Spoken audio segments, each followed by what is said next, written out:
कृष्ण हरि हरि हरे राम राम राम हरे कृष्ण। तो अध्याय 18 મોક્ષ સન્યાસીઓ અહીંયા ભગવાન જે છે આપણને આખા ભગવદ ગીતાનો કન્ક્લુઝન આપવાનો છે. આપણે જોઈશું 18મો અધ્યાય શ્લોક નંબર 1.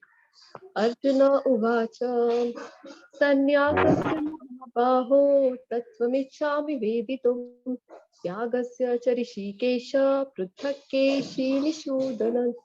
તો હવે અહીંયા અર્જુનજી જે છે એ ભગવાનને બે નામોથી બોલાવી રહ્યા છે. એક તો કહી રહ્યા છે કે ઋષિકેશ. તો ઋષિકેશ નો અર્થ શું થાય? હરે કૃષ્ણ. પહેલા આપણે જોઈ ગયા છીએ ઇન્દ્રિયો પર જીત મેળવે. જી માતાજી, ખૂબ ખૂબ ધન્યવાદ.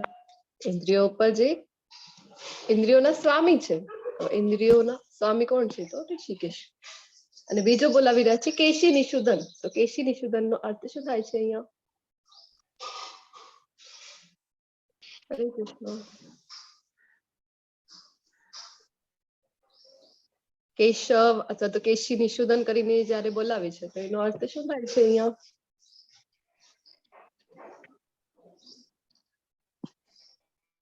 કેશી નામનો જે દૈત્ય હતો, ખ્યાલ છે ને બધાને? હા, ખબર છે. જી માતાજી. તો કેશી નામના દૈત્યનો જયારે ભગવાન છે તો એ દૈત્ય કેવો હતો? તો ઘોડાના રૂપમાં આવે છે, વિશાળ ઘોડાના રૂપમાં આવે છે એ કેશી નામનો દૈત્ય. તો પછી એની સાથે જયારે એને એક મુક્કો ભગવાન જયારે મારે છે એના મોઢામાં, તો પછી એ પરાસ્ત થઈ જાય છે. તો આવી રીતે અર્જુનજી કહી રહ્યા છે કે તમે જેમ કેશી નામના દૈત્યનું તમે સંહાર કર્યું છે તો એવી જ રીતે તમે મને પણ હવે યોગ્ય માર્ગ બતાવો. અર્જુને કહ્યું, હે મહાબાહુ, હું સંન્યાસ એટલે કે ત્યાગ નો ઉદ્દેશ્ય જાણવા ઈચ્છું છું. અને હે કેશી નિષુદન, હે ઋષિકેશ, હું ત્યાગમય જીવન એટલે કે સંન્યાસ આશ્રમ વિશે પણ જાણવા ઈચ્છું છું. તો અહીંયા બે નામથી બોલાવી રહ્યા છે અર્જુનજી જે છે. એક તો હે ઋષિકેશ, હે કેશી નિષુદન. કારણ કે આપણે જોઈએ ને, મિત્ર પણ હોય તો આપણે એને બે વખત નામથી બોલાવ્યા કરીએ ને. કોઈ બાળક હોય, હરે કૃષ્ણ, કોઈનો માઇક ચાલુ છે. તમે અંદર જઈને જમણા. હરે કૃષ્ણ. તો બાળક જે હોય તો એ પોતાની માતાને કેવી રીતે કે મમ્મી મમ્મી સાંભળ, આવી રીતે કહેતો હોય ને, તો આવી રીતે જ અર્જુનજી જે છે તો બે વખત બોલાવી રહ્યા છે, હે ઋષિકેશ, હે કેશી નિષુદન. અને શું કહી રહ્યા છે કે મને સંન્યાસ આશ્રમ, 4 આશ્રમ છે. એક તો 4 વર્ણ વ્યવસ્થા આપણે જોઈ હતી કે ભગવાને કીધું હતું કે ચતુર્વર્ણ મયા સૃજમ. અને કેવી રીતે આપ્યો છે? 4 વર્ણ જે ભગવાને આપ્યા હતા, ભગવાન દ્વારા જ નિર્મિત છે. તો કેવા છે? તો ગુણ કર્મ વિભાગ કૌશલ્ય. કે આપણે એને એનું જે વિકૃત રૂપ આપણે બનાવી દીધું છે, જે વર્ણ વ્યવસ્થા હતી. કારણ કે ગુણ અને કર્મ ના અકોર્ડિંગ ભગવાન જે કહે છે તો ગુણના આધારે છે અને કર્મના આધારે. કેવા તમે ગુણ ધરાવો છો અને કેવા તમે કર્મ કરો છો એના આધારે તમે બ્રાહ્મણ છો, ક્ષત્રિય છો, વૈશ્ય છો અથવા તો શુદ્ર છો, એ તમે એના આધારે પોતાના કાર્ય કરી શકો છો. પરંતુ આપણે એને શું બનાવી દીધું છે? તો આપણે એને જન્મથી બનાવી દીધું છે કે બ્રાહ્મણનો દીકરો છે, પછી ગુણ ભલે ને બ્રાહ્મણના ન હોય, એમાં એ ભલે ને વ્યાપાર કરતો હોય તો આપણે એને કહીએ કે બ્રાહ્મણ જ છે. તો આવો નથી. શ્રીમદ ભાગવતમનો પણ જયારે આપણે ડિટેલમાં અભ્યાસ કરીએ ત્યારે બ્રાહ્મણોના જો ગુણ ધરાવતો ન હોય તેને વિપ્ર બંધુ તરીકે બોલાવવામાં આવે છે. તો આવી રીતે 4 વર્ણ જે હતા એ ભગવાને આપ્યા હતા. અને કારણ કે વ્યવસ્થા જે છે સામાન્ય એ સારી રીતે ચાલી શકે. ગુણ અને કર્મ કેવા તમે ગુણ ધરાવો છો? અત્યારે તો આપણે કેવું છે કે આપણે ભલે ને આપણા બાળકોમાં એ એબિલિટી હોય કે ન હોય, પરંતુ આપણે જોઈએ કે આજુબાજુ શું કરી રહ્યા છે બધા. તો બધા લોકો જે કરી રહ્યા છે, બધાને પોતાના જે બાળકો છે એમને ડોક્ટર જ બનાવવાના છે અથવા તો એન્જિનિયર જ બનાવવાના છે. તો આપણે એ જ જે રેસ છે એમાં આપણે બ્લાઇન્ડલી પોતાના જે બાળકો છે એમને દોડાવ્યા કરીએ છીએ અને હેરાન થયા કરીએ છીએ. તો આપણે જોવું જોઈએ, તપાસવું જોઈએ કે આપણો બાળક કેવો છે, કયા એમાં ક્વોલિટીઝ છે, એ કેવી રીતે, કઈ સ્ટડી, એને કેવું એજ્યુકેશન આપણે આપીએ તો એમાં એ પોતાનું કરિયર સારી રીતે કરી શકે. પરંતુ આવી સ્વતંત્રતા પણ આપણે બાળકોને આપતા નથી. તો જે 4 વર્ણો હતા એ ભગવાને પોતે આપ્યા છે. અને જે આશ્રમ છે, 4 આશ્રમ, એક તો જે પહેલા આવે છે તો બ્રહ્મચર્ય આશ્રમ, પછી એની પાછળ ગૃહસ્થ આશ્રમ અને વાનપ્રસ્થ આશ્રમ, અને છેલ્લે જે આવે છે એ છે સંન્યાસ આશ્રમ. તો એ વિશે અર્જુનજી ઈચ્છા કરી રહ્યા છે. એ ઈચ્છા કરી રહ્યા છે કે મને તમે એના વિશે જણાવો. અને સંન્યાસ કાલના અધ્યાયમાં જોયું હતું કે યજ્ઞ, દાન અને તપ. તો જ્યારે ત્યાગ કરવાનો છે તો કેવી રીતના હોવું જોઈએ, અર્જુનજીને એ હજી ડિટેલમાં જાણવું છે. શ્રી ભગવાનુવાચ કામ્યાનાં કર્મણાં ન્યાસં સંન્યાસં કવયો વિદુઃ સર્વકર્મ ફલત્યાગમ રાહુસ્ત્યાગમ વિચક્ષણામ. પૂર્ણ પુરુષોત્તમ પરમેશ્વર બોલ્યા, ભૌતિક ઈચ્છા આધારિત કાર્યોના પરિત્યાગને વિદ્વાનો સંન્યાસ કહે છે અને સર્વ કર્મોના ફળ ત્યાગને બુદ્ધિશાળી લોકો ત્યાગ કહે છે. હવે સંન્યાસ અને ત્યાગમાં ફરક અહીંયા ભગવાન જણાવી રહ્યા છે. તો સંન્યાસ કોને કહી શકાય? તો ભગવાન કહી રહ્યા છે કે ભૌતિક ઈચ્છા એટલે કે કોઈ પણ વસ્તુ, ભૌતિક વસ્તુમાં આસક્તિ હોવી જોઈએ નહીં. તો એ જે સાચું સંન્યાસ એને કહેવાય કે જયારે ભૌતિક વસ્તુઓથી વિરક્તિ થઈ જાય ને, ભૌતિક કોઈ પણ ઈચ્છા રહેતી નથી, તો એ સાચો સંન્યાસ છે. પરંતુ આજકાલ લોકો શું કરતા હોય કે બધી જગ્યાએ આજકાલ ખૂબ કોમન થઈ ગયું છે કે રિલેશનશીપમાં ખૂબ પ્રોબ્લેમ થતા હોય છે. બધાને એમ થાય કે હા, મારી જે પત્ની છે ખૂબ ડિમાન્ડિંગ છે, ખૂબ ડિમાન્ડ કરે છે, મને ગિફ્ટ આપો, મને ફરવા લઈ જાઓ, ખૂબ કેંકે કુકુ કરે છે, તો છોડો ઘર બાર ઓર ચલો હરિદ્વાર. આવી રીતના જે સંન્યાસ કરવામાં આવે છે, આવું સંન્યાસ કેવું કહેવાય? આવું સંન્યાસ સાચું સંન્યાસ ન કહેવાય. ત્યાં આપણે જઈએ અને ભૌતિક વસ્તુમાં જ આસક્તિ રહે છે, કારણ કે આપણા કર્મ એવા હોય છે ને. તો બે વસ્તુ હોય છે, એક તો વિરક્તિ અને એક આસક્તિ. તો વિરક્તિ ક્યાં હોવી જોઈએ? ભૌતિક વસ્તુમાં, ભૌતિક જગતમાં. અને આસક્તિ ક્યાં હોવી જોઈએ? તો ભગવાન કૃષ્ણમાં. તો આ બંને વસ્તુમાંથી જયારે આસક્તિ છે એ આપણી વધારે સ્ટ્રોંગ હોય, ભગવાન કૃષ્ણ પ્રત્યે આસક્તિ વધારે હોય ને, બંનેમાંથી ઇમ્પોર્ટન્ટ આસક્તિ છે. તો આસક્તિ કોના પ્રત્યે? તો કૃષ્ણના પ્રત્યે. તો કૃષ્ણના પ્રત્યે જો આસક્તિ આપણી વધારે સ્ટ્રોંગ છે, ત્યારે આપણે એ વિરક્તિ એટલે કે સંન્યાસ, વિરક્તિ ભલે ને પછી ભૌતિક સંસારમાં ધીરે ધીરે જાય, પરંતુ આસક્તિ એટલી પ્રબળ હોય કૃષ્ણ પ્રત્યે, ત્યારે એ સંન્યાસ જે છે એ સાચું સંન્યાસ કહેવામાં આવે છે. અને સર્વ ફળના ત્યાગને, નિયત કર્મ તો કરવાના છે. સ્ટાર્ટિંગ થી ભગવાને એક જ વાત કીધી છે. તો કર્મ શું છે? જે ફળ છે, જે ફળ પ્રત્યે આસક્તિ છે, જે કઈ પણ કર્મ કરીએ છીએ આપણે, એના જે ફળ છે. હવે ક્યાંય ને ક્યાંય આપણને સૂક્ષ્મ રીતે પણ ફળમાં વધારે આસક્તિ હોય જ છે, કે કોઈ પણ આપણે કર્મ કરતા હોઈએ તો એનાથી જે ફળ મળશે ને, એના માટે આપણને ખૂબ આસક્તિ હોય છે. તો ભગવાન વારંવાર કહેતા હોય છે કે ફળ પ્રત્યે અનાસક્ત થવું જોઈએ. તો એને શું કહેવામાં આવે છે? તો આ સાચું ત્યાગ છે. યજ્ઞ, દાન તથા તપસ્યાના કર્મો કદાપી ત્યાગ કરવા ન જોઈએ. યજ્ઞ, દાન, તપ, કર્મ ન ત્યાજ્યમ કાર્યમેવ તત યજ્ઞો દાનમ તપશ્ચૈવ પાવનાની મનીષીણામ. તો આવા જે કર્મ છે, યજ્ઞ છે, દાન છે, તપ છે, આ કદી પણ છોડવાના નથી. ભગવાન ભગવદ ગીતામાં પોતે કહી રહ્યા છે. તો યજ્ઞ, દાન અને તપ આપણે જરૂરથી કરવું જોઈએ. ડિટેલમાં આપણે કાલના અધ્યાયમાં જોયા હતા કે યજ્ઞ, દાન અને તપ કેવા હોવા જોઈએ. તે અવશ્ય સંપન્ન કરવા જોઈએ. ખરેખર યજ્ઞ, દાન તથા તપ મહાત્માઓને પણ શુદ્ધ કરે છે. તો મહાત્માઓ જે છે, તો એ લોકો પણ જો યજ્ઞ, દાન અને તપ કરતા હોય તો એ લોકોની પણ શુદ્ધિકરણ હજી વધારે થાય છે. તો અહીંયા આ એક પિક્ચર આપેલું છે. કયું પિક્ચર છે? કઈ ઘટના છે? કોઈને ખ્યાલ છે? હરે કૃષ્ણ. કોને જોઈ શકો? શંકર ભગવાન અને પ્રજાપતિ દક્ષ. જી માતાજી, ખૂબ સરસ. તો શિવજી છે, બધાને આ સતી માતા વાળી જે સ્ટોરી આવે છે તો બધાને આ ખ્યાલ જ હોય છે. તો જયારે શિવજીનું ખૂબ અપમાન કરે છે દક્ષ પ્રજાપતિ, ત્યારે સતી જે છે એ પોતાને અગ્નિનું આવાહન કરીને પોતાને ભસ્મ કરી દે છે. તો એના પાછળ શિવજી જે છે ખૂબ ક્રોધિત થઈ જાય અને દક્ષ પ્રજાપતિનું માથું જે છે ત્રિશૂળથી એ એના ધડથી અલગ કરી નાખે છે. પછી એની પાછળ શું કરે છે? તો પાછળ એમને ક્ષમા કરી આપે છે અને બીજો માથો લગાડી આપે છે. તો બીજો માથો કોનું હોય છે? હરે કૃષ્ણ. દક્ષ પ્રજાપતિને જે બીજો માથો લગાવવામાં આવે છે, કોનું માથું હોય છે? પિક્ચરમાં તમને જોઈ શકો છો ને, બકરાનું. બકરાનું હોય છે.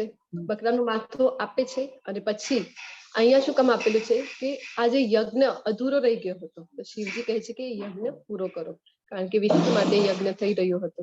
તો કૃષ્ણની પ્રસન્નતા માટે એ યજ્ઞ થઈ રહ્યું છે, વિષ્ણુ માટે થઈ રહ્યું છે. તો શિવજી પણ છે તો એ શાસ્ત્રોમાં જે ઉલ્લેખ છે તો એને સમર્થન આપે છે. તો એ હવન પૂરો કરવા માટે દક્ષ પ્રજાપતિને કહે છે.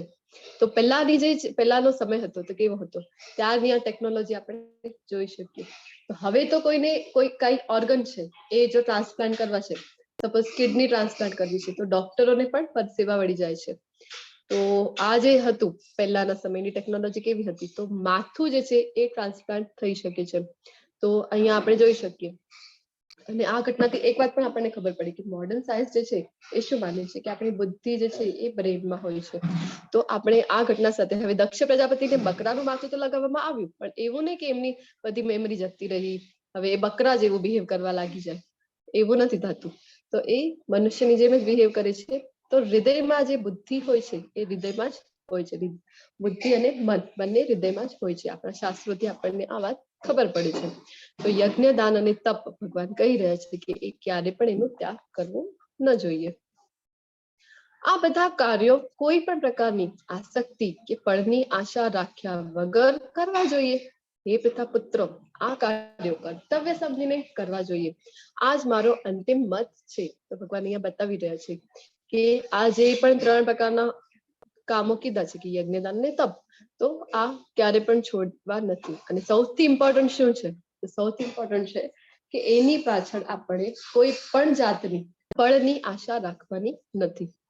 તો આવી રીતે કર્તવ્ય સમજીને કરવાનું છે. કોઈ પણ આ ચીજો કરે છે તો આવું નહીં કે ખૂબ મહાન કાર્ય કર્યું છે મેં, જો હું તો દાન કરું છું, પરંતુ આ પોતાનું આપણને કર્તવ્ય સમજવું છે કે હા, યજ્ઞ, દાન અને તપ મને કરવા જ જોઈએ.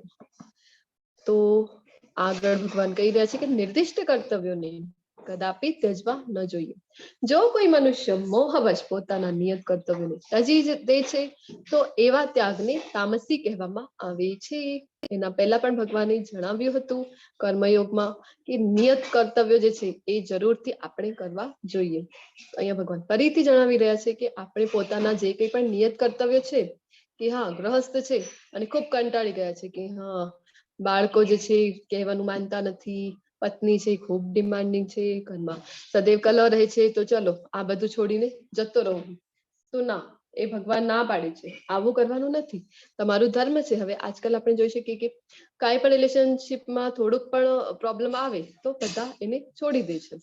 તો આવું કરવાનું નથી. ભગવાને કીધું છે કે તમારું કર્તવ્ય છે કે તમે કોઈ રિલેશનશીપમાં છો, તમે ગ્રહસ્થ છો, તો તમે જરૂરથી તમારી આ ફરજ છે એ નિભાવવી જોઈએ. તમારા કર્તવ્યોને, તમારા નિયત ફરજોને ક્યારે પણ ત્યાગવા જોઈએ નહીં. જો તમે ત્યાગી દો છો તો શું કહેવામાં આવે, તમોગુણી કહેવામાં આવે છે. જે મનુષ્ય નિયત કર્મોને કષ્ટપ્રદ સમજીને કે શારીરિક ક્લેશના ભયથી ત્યજી દે છે તો તેને માટે કહેવાય છે કે તેણે આ ત્યાગ રજોગુણમાં કર્યો છે. આમ કરવાથી ત્યાગનું ઉચ્ચ ફળ કદાપી મળતું નથી. તો હમણાં જ આપણે જે એવી રીતે વાત કરી છે કે ઘરમાં કલશ છે, કોઈ પણ કલહ છે, તો આ બધા કારણોથી મોટી પડે એમાં છૂટા પડી આમાં નાખી દો. આ બધા જો છૂટા છે આ બધી બહાર કાઢો નાખી દો. એક દાણા મિનિટ જોવા દીધો. મને એમ થયું ને હતું. હરે કૃષ્ણ. તમારા માઇકનો થોડો ખ્યાલ રાખવો જોઈએ.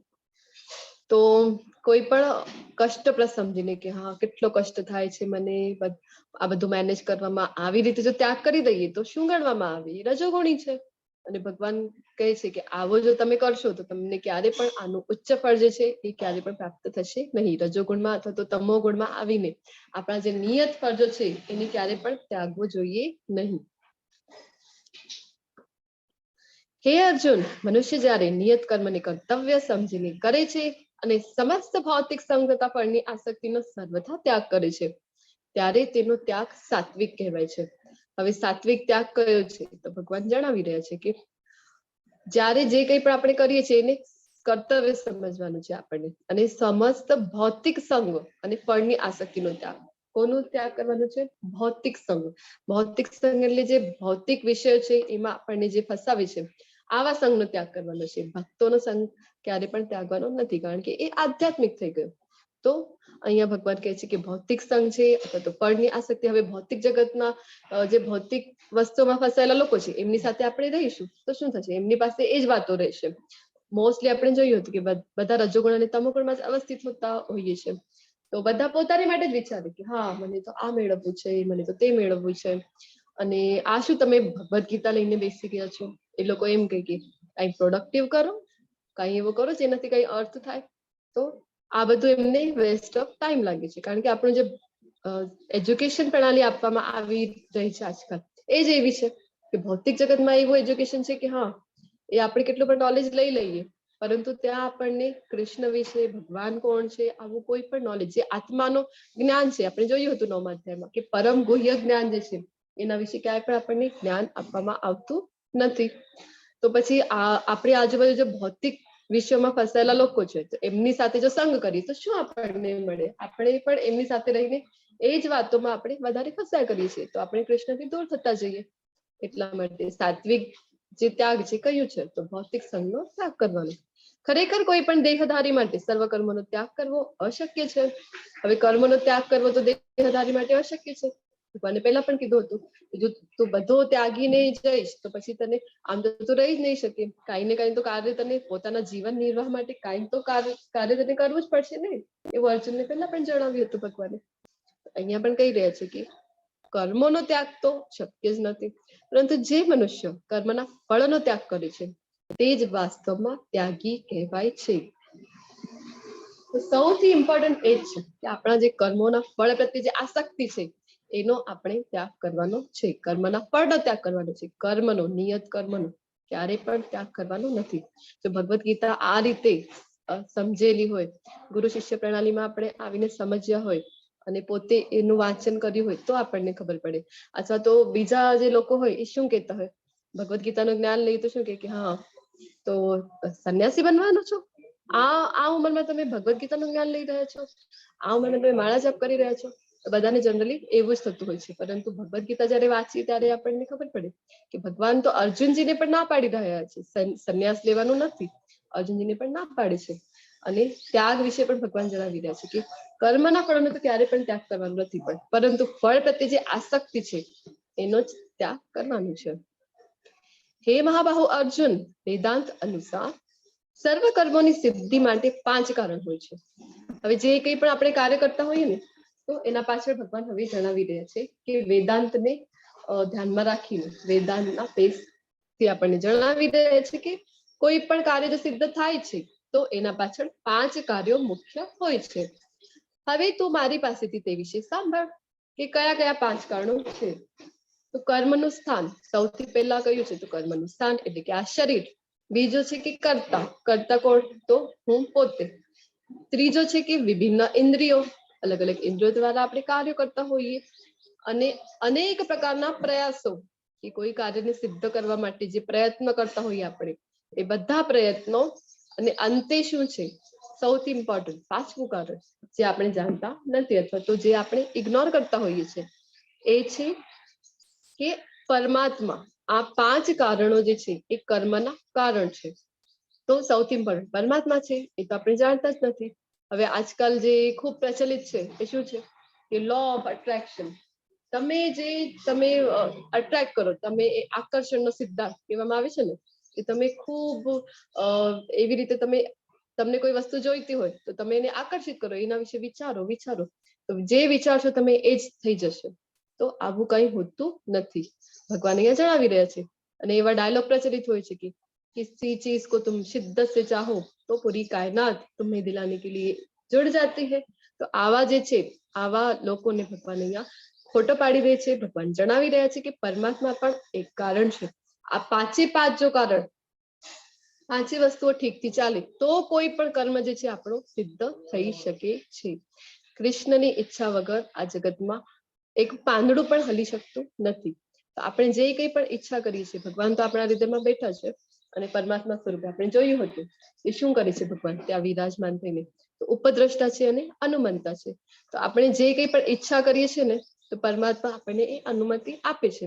આમ તો જે આપણે કંઈ પણ રોંગ કરતા હોઈએ ને તો આપણને અંદરથી પરમાત્મા આવાજ દે છે, આપણે અંદરથી એવું થાય છે કે ના મને કરવું ન જોઈએ, પરંતુ આપણે એને ઇગ્નોર કરતા હોઈએ છીએ, જેના કારણે આપણે સાંભળી શકતા નથી.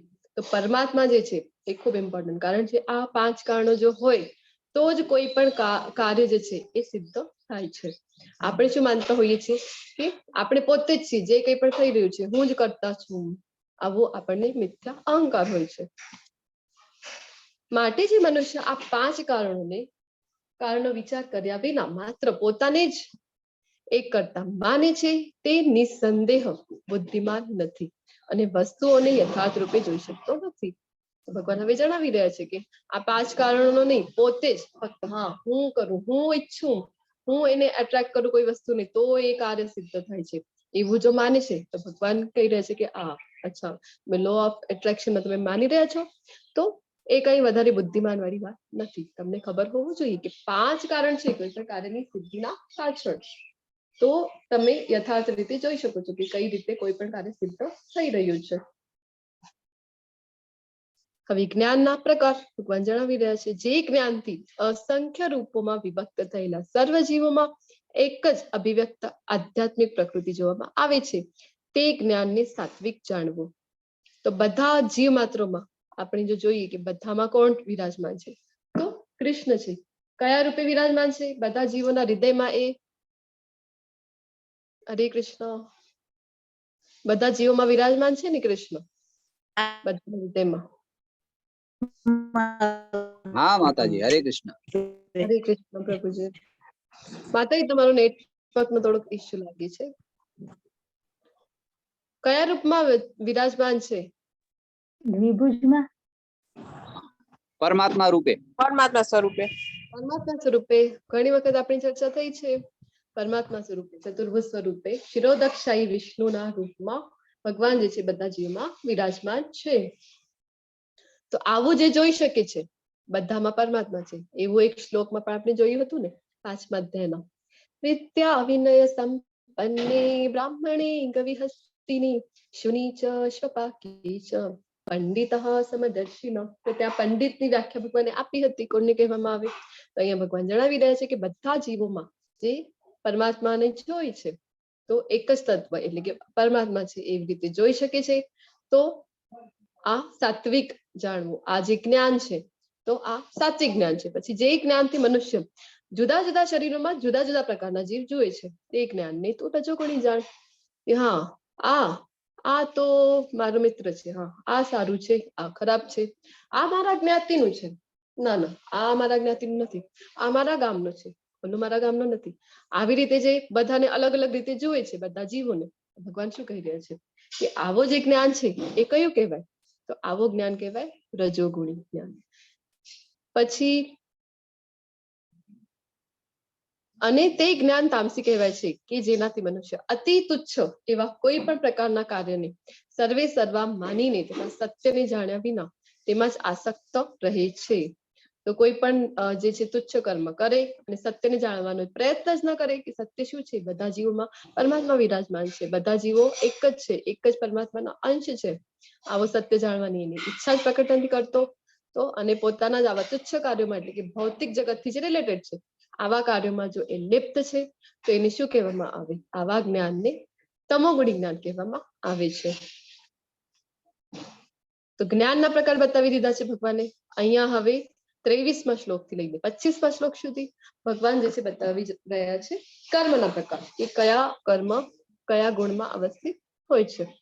તો આપણે જે 14મા અધ્યાયમાં જોઈ ગયા હતા કે ગુણત્રય વિભાગ યોગ, તો 3 ગુણ પ્રકૃતિમાં એ આપણે યાદ રાખી દેવાના છે, કારણ કે 17મું અને 18મું બંને અધ્યાયમાં પણ મેઇનલી એ જ જે કંઈ પણ છે તો સતોગુણ રજોગુણ તમોગુણ એમાં જ અવસ્થિત બધી ચર્ચા થઈ રહી છે. તો કર્મના પ્રકાર હવે ભગવાન જણાવી રહ્યા છે કે જે કર્મ નિયત થયેલું છે અને જે આસક્તિ રાગ કે દ્વેષથી રહિત અને ફળની ઈચ્છા રાખ્યા વગર કરવામાં આવે છે તે સાત્વિક કહેવાય છે. પરંતુ જે કાર્ય પોતાની ઈચ્છા તૃપ્તિ માટે, હવે જે અહીંયા જે ભગવાને સાત્વિક કીધું છે તો એ કેવું છે કે ફળની ઈચ્છા રાખ્યા વગર, એટલે કે સકામ કર્મની વાત નથી થઈ રહી, અહીંયા નિષ્કામ કર્મની વાત થઈ રહી છે. કર્મયોગમાં આપણે જોયું હતું સકામ કર્મ શું છે, નિષ્કામ કર્મ શું છે. તો નિષ્કામ કર્મ કે જેમાં ફળ પ્રત્યે કોઈ આસક્તિ હોતી નથી, તો આવા જે કર્મ છે તો ભગવાન કહી રહ્યા છે આ સતોગુણી કાર્ય છે. પરંતુ જે કાર્ય પોતાની ઈચ્છા તૃપ્તિ માટે મહાન પ્રયાસથી અને મિથ્યા અહંકારના ભાવથી કરાય છે તે રજોગુણી કહેવાય છે. રજોગુણી કયા છે કે ફક્ત પોતાની માટે જે કંઈ પણ છે, મને આ જોઈએ, મને આ પ્રાપ્ત કરવું છે, પોતાની માટે જે કરવામાં આવે તો આ બધું કયું કહેવાય? આ છે રજોગુણી. જે કર્મ મોહવશ શાસ્ત્રોક્ત આદેશોની અવગણના કરીને અને ભાવિ બંધનની પરવા કર્યા વિના અથવા હિંસા કે બીજાને દુઃખ આપવા માટે કરવામાં આવે છે તે તામસી કહેવાય છે. ઘણા લોકોને હોય છે એવી ઈચ્છા, ખૂબ અપશબ્દ બોલતા હોય છે, બીજાનું મન દુખાય ને તો એ લોકોને ખૂબ ખુશ થઈ જાય છે. આવા ઘણા બધા લોકો હોય છે ને.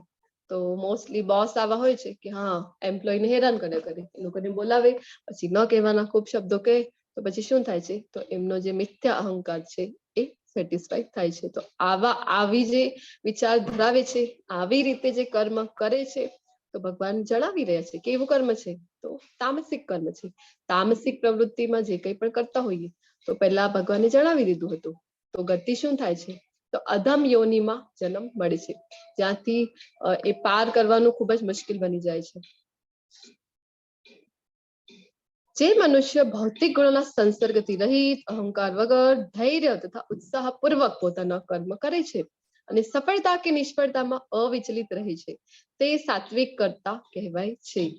હવે સાત્વિક કર્તાની વાત થઈ રહી છે તો કેવા કહેવાય સાત્વિક કર્તા?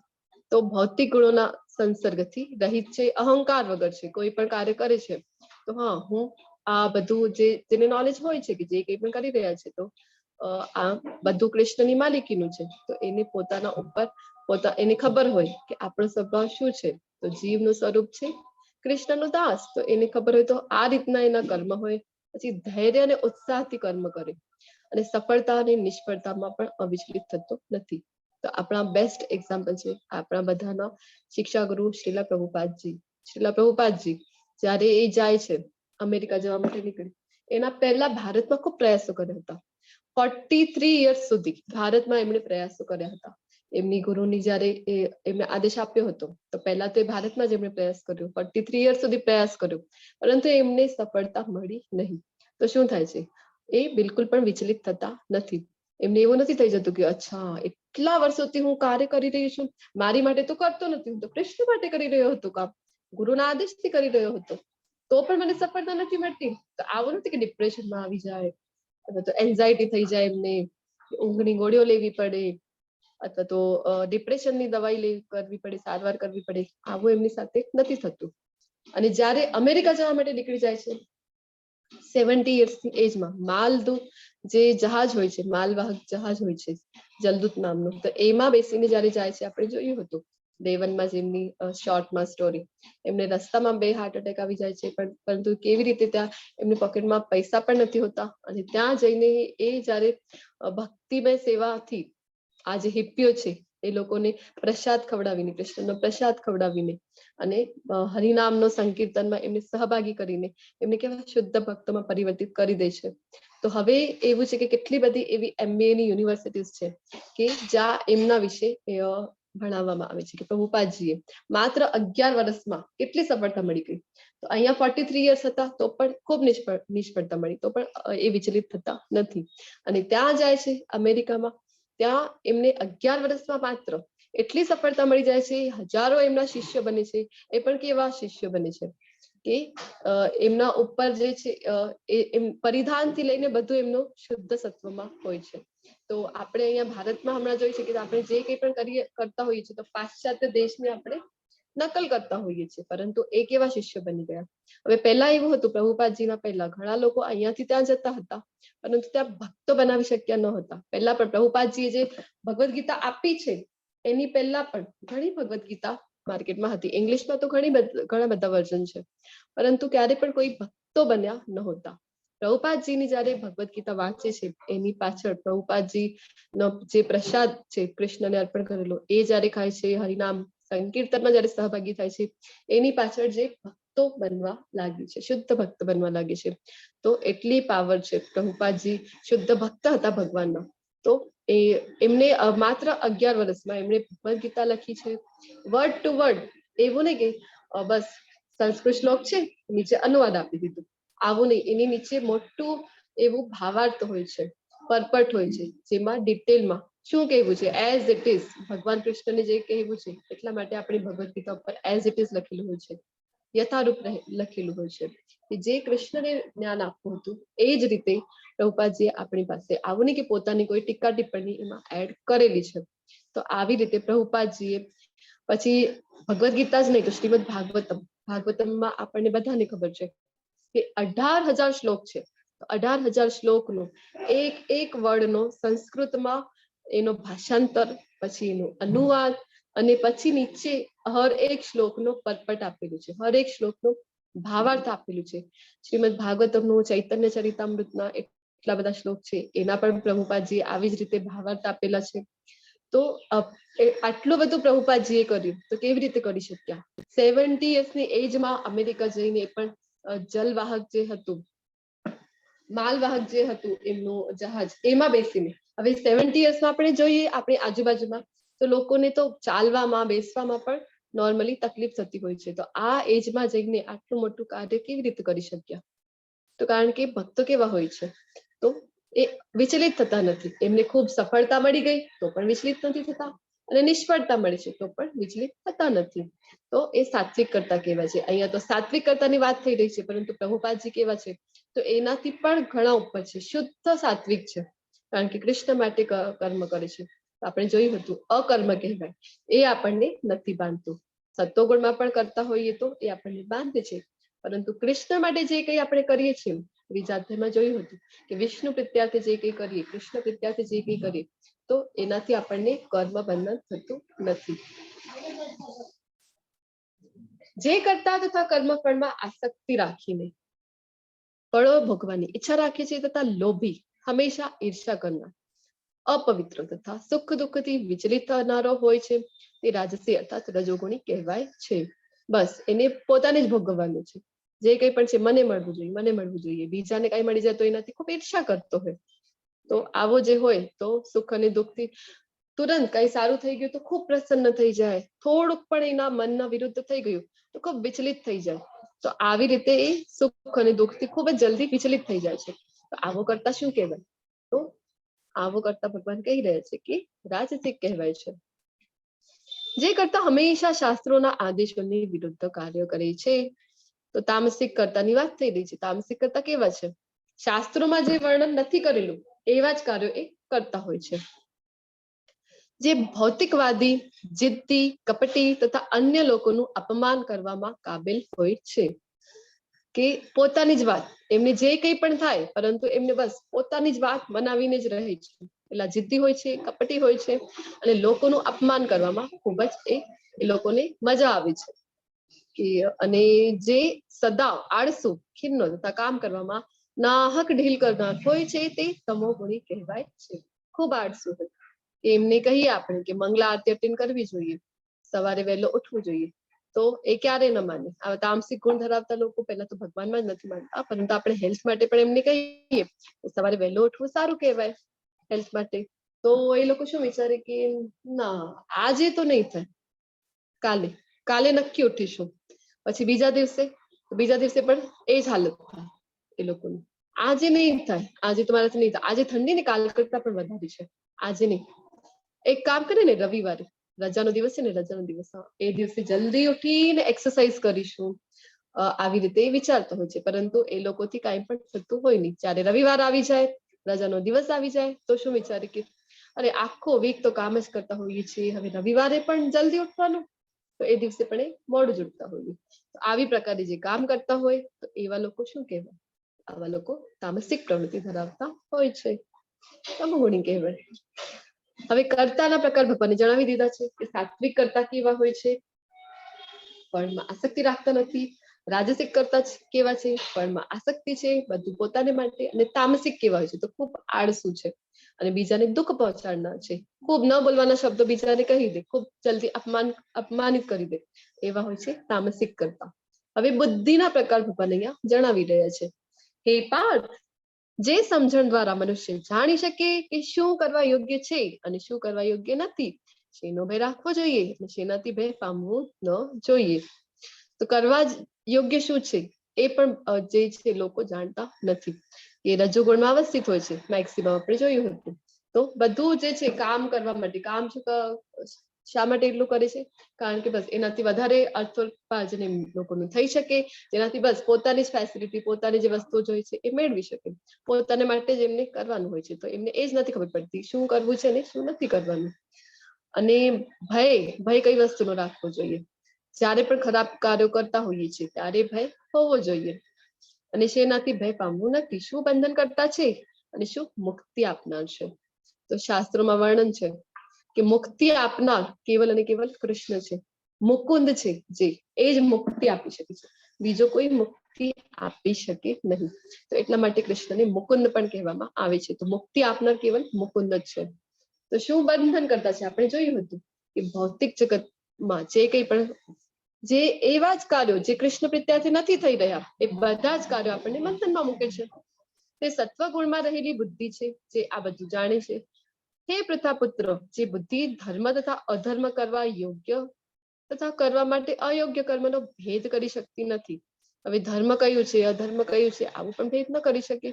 તો આવી બુદ્ધિને શું કહેવામાં આવે? તો રાજસી અર્થાત રજોગુણી કહેવામાં આવે છે. જે બુદ્ધિ મોહ તથા અંધકારને વશ થઈને અધર્મને ધર્મ તથા ધર્મને અધર્મ માને છે અને હંમેશા આવડી દિશામાં પ્રયાસ કરે છે, તે હે પાર્થ તામસી બુદ્ધિ છે. તો એટલા મોહમાં ફસાયેલા હોય છે તમોગુણી લોકો કે એ ઉલટી દિશામાં પ્રયત્ન કરતા હોય છે. એ લોકોને ખબર જ નથી પડતી. ધર્મને એ લોકો અધર્મ માનતા હોય અને અધર્મને એ લોકો ધર્મ માનતા હોય. તો આવી 3 પ્રકારની બુદ્ધિ હોય છે. હવે સત્વગુણી માટે ભગવાન કહી રહ્યા છે કે જે શરૂઆતમાં ઝેર જેવું લાગે છે પરંતુ અંતે અમૃત સમાન હોય છે તથા મનુષ્યમાં આત્મ સાક્ષાત્કાર જાગૃત કરે છે, તે સાત્વિક સુખ કહેવાય છે. સાત્વિક સુખ કેવું હોય છે? સુખના પ્રકારો હવે જણાવી રહ્યા છે. સાત્વિક સુખ કેવું છે? તો જયારે કરવાની શરૂઆત કરીને આપણે સમજો કે કોઈ ભૌતિક જગતનું ઉદાહરણ આપણે લઈએ, તો ભૌતિક જગત છે, કોઈ બિઝનેસ છે, એને એસ્ટાબ્લિશ કરવા માટે પ્રયત્નશીલ થતા હોઈએ તો શરૂઆતમાં કેવું છે કે ખૂબ ડિપ્રેશન થાય, બિઝનેસ સક્સેસફુલ ન થાય, ખૂબ એફર્ટ લાગે છે, દિવસ રાત્ર નથી જોઈતા આપણે, અને પછી ધીરે ધીરે તો એ ઝેર જેવું થઈ જાય છે. પરંતુ ધીરે ધીરે જયારે એ સક્સેસફુલ થઈ જાય, એનાથી ખૂબ સારી આપણને આવક મળવા લાગે છે, આપણી એક આઈડેન્ટિટી બની જાય છે આપણા બિઝનેસના લીધે, તો પછી એનું જે ફળ છે કેવું છે? તો એ આપણને અમૃત સમાન ફળ આપે છે. તો આવી જે પ્રવૃત્તિ છે તે સાત્વિક સુખ છે. પરંતુ અહીંયા ભૌતિક જગતની વાત નથી થઈ રહી. ભગવાન જે છે એ આપણને આધ્યાત્મિક, કારણ કે ભગવાન આત્મ સાક્ષાત્કારની વાત કરી રહ્યા છે. તો આત્મ સાક્ષાત્કાર માટે આપણે એના એક્ઝામ્પલ લઈશું. જયારે આપણે માળા કરવા માટે શરૂઆતમાં બેસતા હોઈએ છીએ ત્યારે શું થાય છે? માળા જયારે આપણે પહેલી વખત કરતા હોઈએ ત્યારે આપણે માળા કરેલી હોતી નથી પહેલા. તો જયારે આપણે માળા કરવા માટે બેસીએ તો આપણે શું 8 થી 10 મિનિટનો એક ટાઈમ લાગે છે એક માળા કરવા માટે. પરંતુ ત્યારે જ આપણને કેટલા બધા હજારો કામ ત્યારે યાદ આવી જાય આપણને. અરે આ કરી લીધું હોત તો આ બાકી છે, તે કરવું છે, આવું બધું જ આપણને ત્યારે જ યાદ આવી જાય. પછી પગ દુખવા માંડે, હાથ દુખવા માંડે, બધી પીડાઓ પણ ત્યારે જ આપણને થવા માંડે છે. અને આપણે વારંવાર જોતા હોઈએ કે હવે કેટલા મણકા બાકી રહે છે, કેટલા મણકા બાકી રહે છે. આપણે વારંવાર બેડ બેગમાંથી આમ ઉપાડીને પણ જોતા હોઈએ છીએ કે કેટલી માળા કરવાની હજુ બાકી છે. તો આવું જે છે તો એ શરૂઆતમાં ઝેર જેવું લાગે, પરંતુ ધીરે ધીરે જયારે શ્રીમદ ભાગવતમનું શ્રવણ શું કામ કહેવામાં આવે છે કે તમે નિત્યમ ભાગવત સેવયા, ભાગવતનું નિત્ય જે છે શ્રવણમ કરવું જોઈએ, અથવા તો જે રીડિંગ કરવું જોઈએ. શું કામ કહેવામાં આવે છે? કારણ કે એ ભક્તિ આપણને પ્રદાન કરનારું ગ્રંથ છે. તો જયારે આપણે નિત્યમ ભાગવતમનું શ્રવણ કરીએ, ભગવદ ગીતાના ક્લાસ કરીએ, તો આપણને ખબર પડે છે, હરિનામની મહિમા વિશે ખબર પડે, તો પછી આપણે જે છે ને ધીરે ધીરે આપણું મન એમાં લાગી જાય છે. આપણે જોયું હતું ને કે મનને લગાડવાનું તો ખૂબ જ અઘરું છે, પરંતુ જયારે આપણે પોતાની ઇન્દ્રિયોને ભગવાનની સેવામાં લગાડીએ છીએ તો ધીરે ધીરે મન લાગવા માંડી જાય છે. પછી એવો એક સમય આવે છે કે માળા કરતા કરતા આપણને ખૂબ આનંદની અનુભૂતિ થાય, પરંતુ એ થોડીક આગળની સ્ટેજ છે. તો આવું જે સુખ છે, જે શરૂઆતમાં તો ઝેર જેવું લાગે, પરંતુ એનું ફળ કેવું છે? તો અમૃત જેવું ફળ છે. શું થશે? આચાર્યોએ આપણને ગેરંટી આપી છે, આપણે જોયું છે કે ભગવાન જે છે પોતાના ભક્તોના વચનોને ક્યારે પણ ઝુટલાવતા નથી. તો આચાર્યોએ, પ્રભુપાદજી આપણને વચન આપ્યું છે કે 16 માળાનું તમે જો રેગ્યુલર ચેન્ટિંગ કરશો 4 નિયમોનું પાલન કરશો, મંગળા આરતી કરશો, તો તમને ભગવત ધામમાં લઈ જવાની ગેરંટી મારી છે. એટલે કે પ્રભુપાદજી પોતે ગેરંટી આપે છે. તો ભગવાન જે છે પોતાના ભક્તોના શબ્દો ક્યારેય નથી ઝુઠલાવતા. તો આપણને એ ભગવાનના ધામ સુધી જરૂર લઈ જાય છે. તો આવી રીતે પહેલા ઝેર જેવું લાગે છે, પરંતુ એનું પરિણામ કેવું આવે છે? તો અમૃત સમાન, કારણ કે ભગવાનના ધામ સુધી આપણને લઈ જાય છે. તો અહીંયા જે એક એક્ઝામ્પલ આપેલું છે નાના બાળકનું આ ફોટામાં, તો નાના બાળકો હોય છે તો એમને જયારે ઉછેર કરવામાં આવે, એમનું જયારે પાલન કરવામાં આવે છે, તો નાના જયારે હોય 5 વર્ષ સુધી, તો એમને મોટું કરવું કેટલું અઘરું હોય છે. બધા પેરેન્ટ્સને ખ્યાલ હોય છે કે એમને બધું એમનું આપણને કરાવીને દેવું પડે છે. તો એટલા માટે કેટલા આપણને કષ્ટો ભોગવવા પડે, કેટલીક રાત્રો છે કે આપણે ઊંઘી નથી શકતા, અને આ બાળકનું બધું જ આપણને જ કરીને દેવું પડે છે. પરંતુ એક સમય આવે છે ને ત્યારે બાળકો મોટા થઈ જાય, બધું કામ પોતાની મેળે કરવા માંડી જાય છે. અને જ્યારે બાળકો મોટા થઈને પોતાનો કોઈ સારો કરિયર બનાવીને પછી પોતાને ભગવાનની સેવામાં લગાવી દે, કૃષ્ણનો પ્રચાર કરે, તો શું થાય? તો આપણને આ રિઝલ્ટ કેવું લાગે? પહેલા જેવું લાગે છે કે અરે છોકરા મોટા કરવા એટલે ખૂબ ડિફિકલ્ટ છે, પરંતુ આવી રીતે જયારે છોકરા મોટા થઈ જાય છે તો પછી આપણને અમૃત જેવું એનું ફળ મળે છે. સત્વગુણી છે, રજોગુણમાં જે સુખ ઇન્દ્રિયો દ્વારા તેમના વિષયોનો સંસર્ગથી પ્રાપ્ત થાય છે, અને જે શરૂઆતમાં અમૃત જેવું પણ અંતે કેવું? તો ઝેર જેવું છે, તે રજોગુણી કહેવાય છે. તો સ્ટાર્ટિંગમાં જે છે કેવું લાગે? તો સ્ટાર્ટિંગમાં પણ ખૂબ આનંદ આપનાર, ખૂબ અમૃત જેવું લાગે છે, પરંતુ એનું પરિણામ કેવું આવે છે? તો અમૃત જેવું. અંતમાં એ ઝેર જેવું આપણને અંતમાં જે પરિણામ આપે છે, તો એ કયું કહેવાય? તો ભગવાન કહી રહ્યા છે રજોગુણ. અહીંયા એક દાખલો આપેલો છે કે ભૌતિક જગતના જે સંબંધો લઈએ, તો કોઈ સ્ત્રી પુરુષના સંબંધો છે, તો જયારે નવા કોઈ રિલેશનશીપમાં આવે છે તો કેવું લાગે એ લોકોને? તો ખૂબ અમૃત જેવું લાગે છે કે હા, એકબીજાનો અવાજ સાંભળવા માટે તરસતા હોય છે. અને પછી ધીરે ધીરે શું થાય? જ્યારે એકબીજાની વધારે નિકટતા આવે છે, એકબીજાનો સ્વભાવ ખબર પડી જાય, પછી શું થાય? તો એકબીજાની ખામીઓ પણ ખબર પડે છે, અને અંતે એ જ રિલેશન જે છે તો ઝેર જેવું પરિણામ આપવા માંડે છે. ખૂબ કલહ થાય છે, ખૂબ વિચારો એકબીજાના નથી મળતા, જેના કારણે ખૂબ જે છે પ્રોબ્લેમ થવા માંડે છે. તો આવો જે છે એ શું કહેવાય? તો આ રજોગુણમાં અવસ્થિત કાર્ય છે. પછી સુખ જે હતું એ રજોગુણી સુખ હતું. હવે તામસિક સુખ કોને કહેવાય? કે અને જે સુખ આત્મ સાક્ષાત્કાર પ્રતિ અંધ છે, આત્મ સાક્ષાત્કારથી તો કઈ લેવા દેવા જ નથી. ભગવાન કોણ છે એ જાણવાની પણ ક્યારે ઈચ્છા પ્રકટ કરતા નથી. જે શરૂઆતથી માંડીને અંત સુધી ભ્રમણા જ છે, અને જે નિદ્રા, આળસ તથા પ્રમોદમાંથી ઉત્પન્ન થાય છે એ તામસિક કહેવાય છે. તો હવે આપણને ખબર પડે કે નિદ્રા, તમોગુણી લોકો કેવા હોય છે? નિદ્રામાં પણ એ લોકોને ખૂબ આનંદ થાય છે, નિદ્રામાં પણ આનંદની અનુભૂતિ થાય છે, આળસમાં પણ એ લોકોને આનંદ લાગે છે. રજા છે, આજે આરામથી ઉઠીશું, આજે તો કાંઈ નહીં કરું, આજે તો મને હોલિડે છે, અને આજે આરામથી બધું કરવાનું છે, મોડેથી ઉઠવાનું છે. તો આવા જે લોકો છે એ લોકોને આવા કાર્યોમાં પણ સુખ મળે છે લોકોને. તો આ કહેવાય તામસિક સુખ. 4 વર્ણના ગુણો: શાંતિ, પ્રિયતા, આત્મસંયમ, તપ, પવિત્રતા, સહિષ્ણુતા, સત્યનિષ્ઠા, જ્ઞાન, વિજ્ઞાન તથા ધાર્મિકતા. આ સર્વ સ્વાભાવિક ગુણો છે કે જેમના થકી બ્રાહ્મણો કર્મ કરે છે. તો હવે 4 વર્ણો આપણે જોયું હતું કે 4 વર્ણો કોણે આપ્યા છે? તો ચાતુર્વર્ણ મયા સૃજ્યમ, ભગવાને કીધું હતું. પરંતુ કેવી રીતે? તો ગુણ કર્મ વિભાગ છે. તો ગુણ અને કર્મના આધારે ભગવાને 4 વર્ણો આપ્યા છે, જેનાથી સમાજની વ્યવસ્થા સુચારુ રૂપથી ચાલી રહે. આ 4 વર્ણમાંથી બ્રાહ્મણ, તો બ્રાહ્મણોના ગુણો છે, બ્રાહ્મણોના ગુણો તમે ધરાવો છો તો તમે બ્રાહ્મણ કહેવા. હવે એવું નથી, ક્યાંય પણ ભગવાને કીધું નથી કે જો તમે બ્રાહ્મણના કુળમાં જન્મ્યા છો, બ્રાહ્મણના ઘરે જન્મ્યા છો તો તમે બ્રાહ્મણ છો, એવું ભગવાન ક્યાંય કહેતા નથી. ભગવાન શું કહી રહ્યા છે? ગુણો બતાવી રહ્યા છે. હા, તમારામાં શાંતિ, પ્રિયતા છે, આત્મસંયમ છે, તપ તમે કરી શકો છો, પોતાની ઇન્દ્રિયો ઉપર તમારે અંકુશ છે, પવિત્રતા તમે જાળવી શકો છો, બાહ્ય પવિત્રતા, આંતરિક પવિત્રતા, સહિષ્ણુતા છે, સહનશીલતા છે તમારામાં, સત્યનિષ્ઠા છે, સત્ય જ કેવલ બોલો છો તમે, જ્ઞાન તમે પ્રાપ્ત કર્યું છે બધા શાસ્ત્રોનું, વિજ્ઞાન છે તમારી પાસે, વિજ્ઞાન એટલે કે આધ્યાત્મિક જ્ઞાન અને ધાર્મિકતા, તો આ બધા ગુણો છે તમારી પાસે. તો બધા જો ગુણો છે, બધા ગુણોમાં જો ટીક ટીક ટીક ટીક આવી જાય તો તમે બ્રાહ્મણ કહેવાઓ, અધરવાઇઝ નહીં. આવું નહીં કે બ્રાહ્મણના ઘરે તમારો જન્મ થઈ ગયો છે તમે બ્રાહ્મણ થઈ ગયા છો. પછી વીરતા, શક્તિ, સંકલ્પ, દક્ષતા, યુદ્ધમાં ધૈર્ય, ઉદારતા તથા નેતૃત્વ, આ ક્ષત્રિયોના સ્વાભાવિક ગુણો છે. તો ક્ષત્રિયોનો મુખ્ય કર્તવ્ય શું છે? રક્ષણ આપવાનું. જે રક્ષા કરે એ જ ક્ષત્રિય કહેવાય છે. તો ક્ષત્રિયોમાં કયા ગુણો હોવા જોઈએ? તો આ બધા ગુણો જો તમારામાં છે તો તમે ક્ષત્રિય છો. ઉદારતા, ઉદારતા આપણે કાલે જો એક વાત થઈ હતી કે કોઈ જો નાની નાની ભૂલ કરે અથવા તો પહેલી જ વાર કોઈની ભૂલ થઈ હોય તો એને જરૂરથી ક્ષમા કરવું જોઈએ. નેતૃત્વ, લીડરશિપ નો જો ગુણ હોય, સંકલ્પ હોય, એક વખત જે સંકલ્પ લીધું છે તો તમે એ કાર્ય કરીને છોડો છો, તો આવી શક્તિ છે, ખૂબ સામર્થ્ય છે, વીરતા છે, આવા બધા ગુણો છે તમારામાં તો તમે ક્ષત્રિય છો, અધરવાઇઝ નહીં.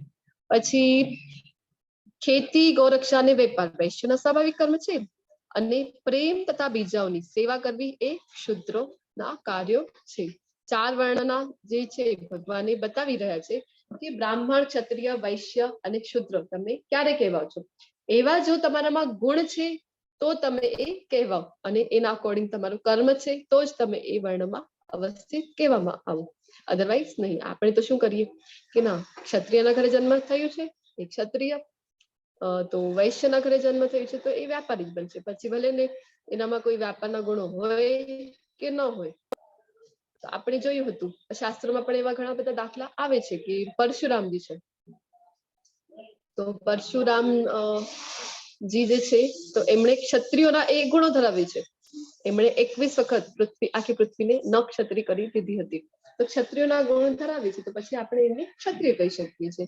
જન્મ ભલે ને બ્રાહ્મણ કુળમાં થયો હોય તો એવા ઘણા બધા દાખલા શાસ્ત્રમાં આવે છે.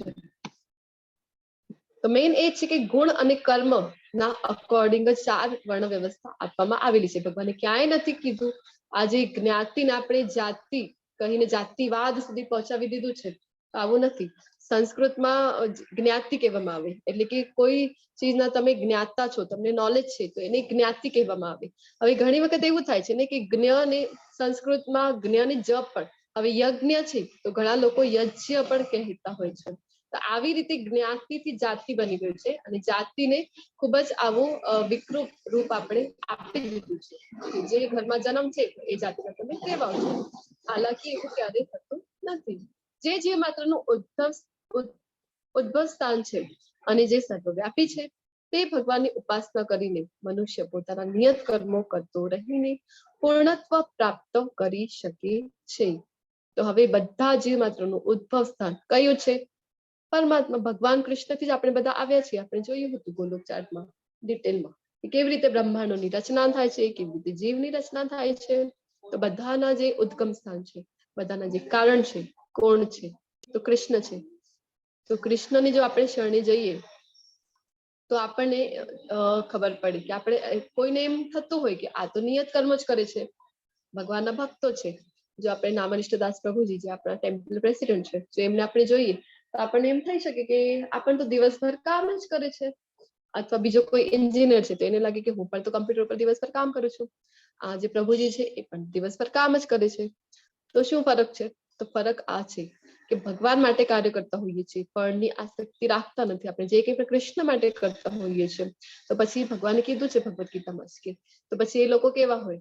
આપણને એમ લાગે કે ભૌતિક જગતમાં છે બધા નિયત ફરજો કરી રહ્યા છે તો પણ એમને કોઈ પણ કર્મ બંધન થતું નથી.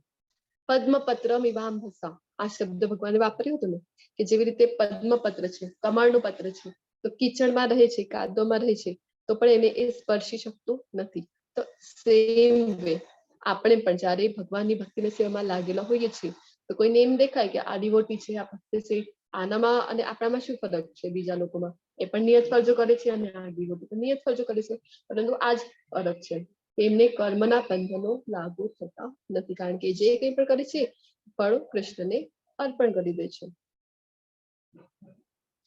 અન્ય કોઈના સ્વધર્મ રૂપ કર્મને સ્વીકારીને તેને સારી રીતે કરવા કરતા પોતાના નિયત સ્વધર્મ રૂપ કર્મને કરતા કરતા રહેવું વધારે સારું છે. ભલે પછી તે ક્ષતિયુક્ત રીતે કરવામાં આવતું હોય, પોતાના સ્વભાવ પ્રમાણેનું નિર્દિષ્ટ કર્મ કદાપી પાપથી પ્રભાવિત થતું નથી. તો અહીંયા અર્જુનજીને કહે છે કે અર્જુનજી ક્ષત્રિય છે, તો એમનું કર્તવ્ય છે કે યુદ્ધ કરવાનું. અને અર્જુનજી શું કહી રહ્યા હતા સ્ટાર્ટિંગમાં આપણે જોયું હતું, તો એ સંન્યાસ માટે તૈયાર હતા.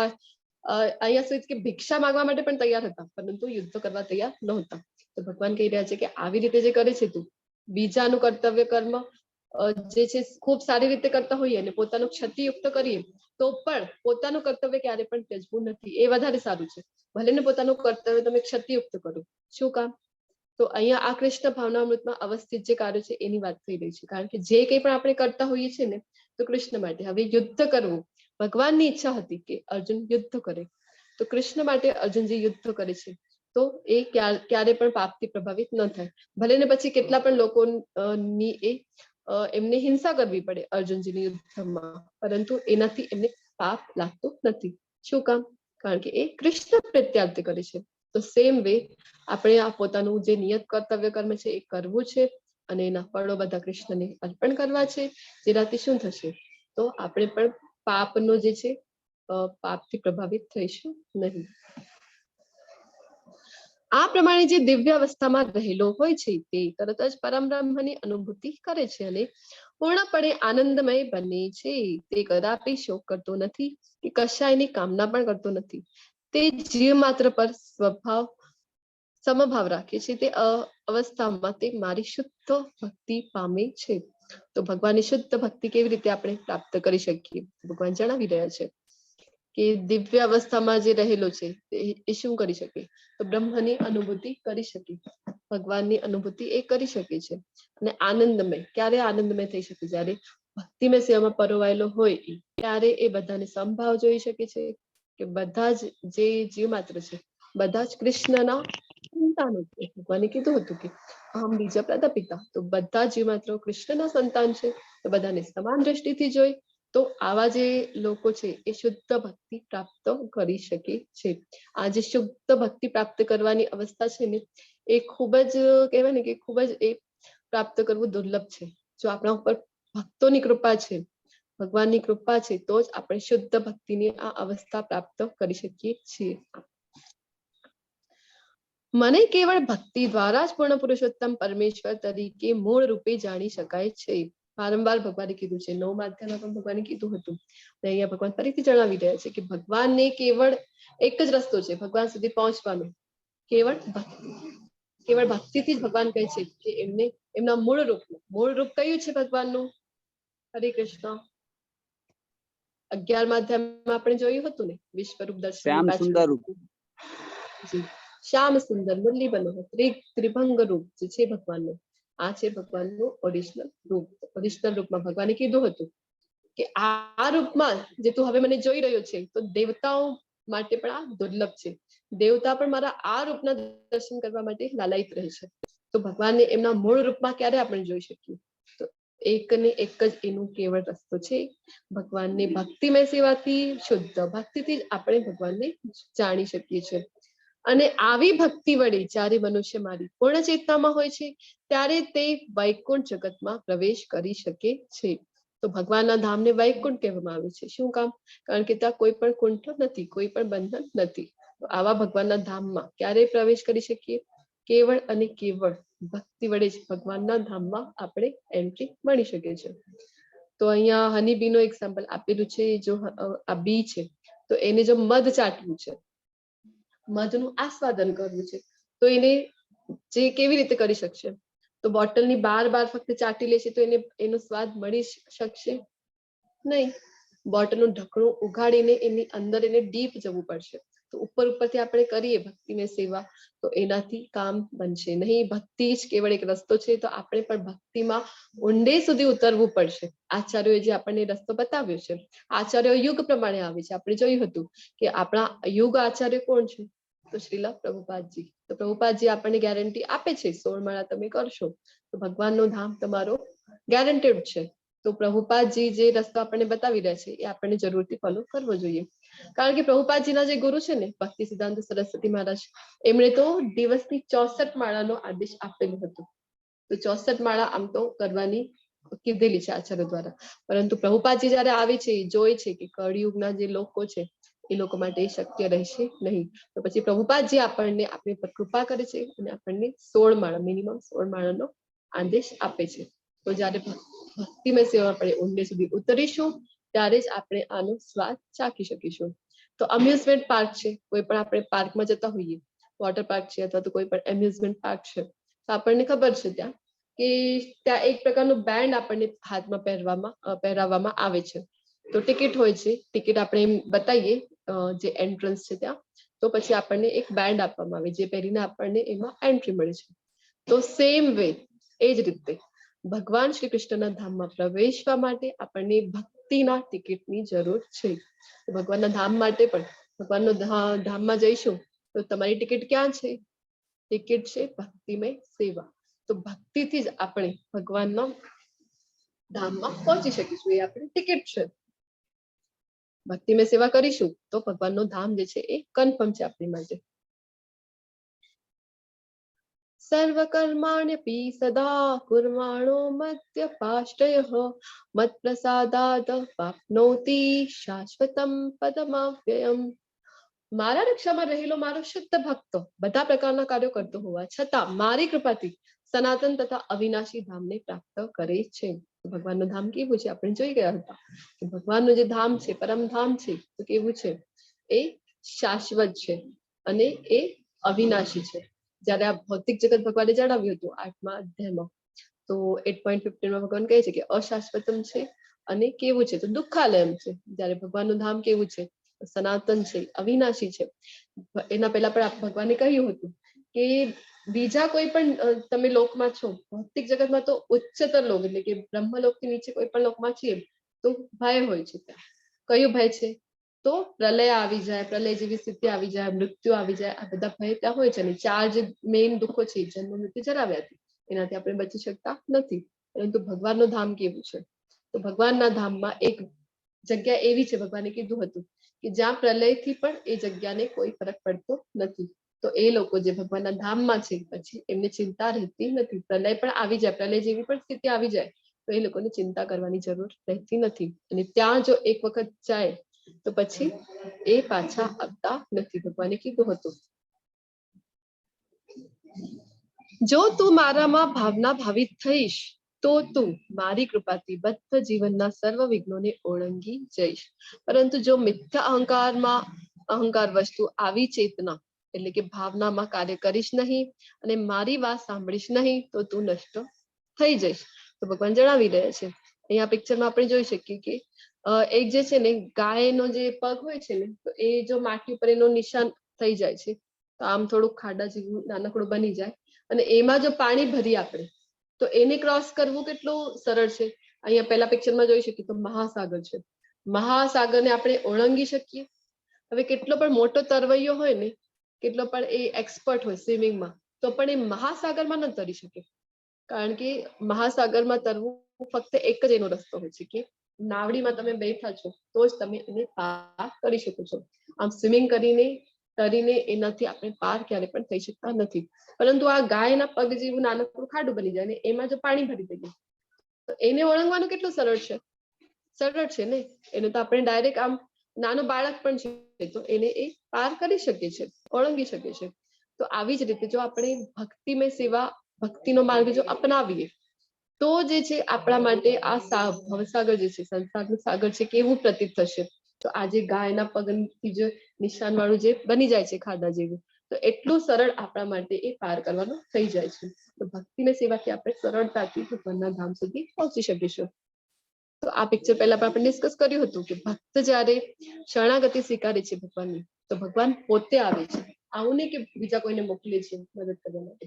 ભગવાન પોતે ગરુડ ઉપર સવાર થઈને આવે છે અને હાથ લંબાવીને એને કહે છે કે આવી જાને ધામમાં, શું કામ અહીંયા હેરાન થાય છે?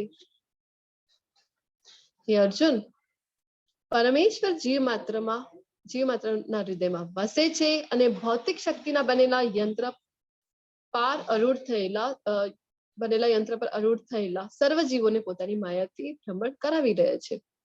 તો બધાના હૃદયમાં પરમાત્મા વિરાજે છે. આપણે આ પિક્ચર સાથે પહેલા પણ ડિસ્કશન થયું હતું. તો ત્યાં શું કરે છે ભગવાન? તો અનુમતિ આવે છે. ભગવાન આપણને સ્પેસ આપે છે, બતાવે છે. આપણને કઈ ગલતી આપણાથી થતી હોય તો આપણને બતાવે છે ભગવાન કે આવું ન કરવું જોઈએ. આપણા અંદરથી અવાજ આવે છે પરંતુ આપણે એ જ્યારે સાંભળતા નથી. તો પછી ભગવાન શું કરે છે? ભગવાન આપણને અનુમતિ આપી દે છે.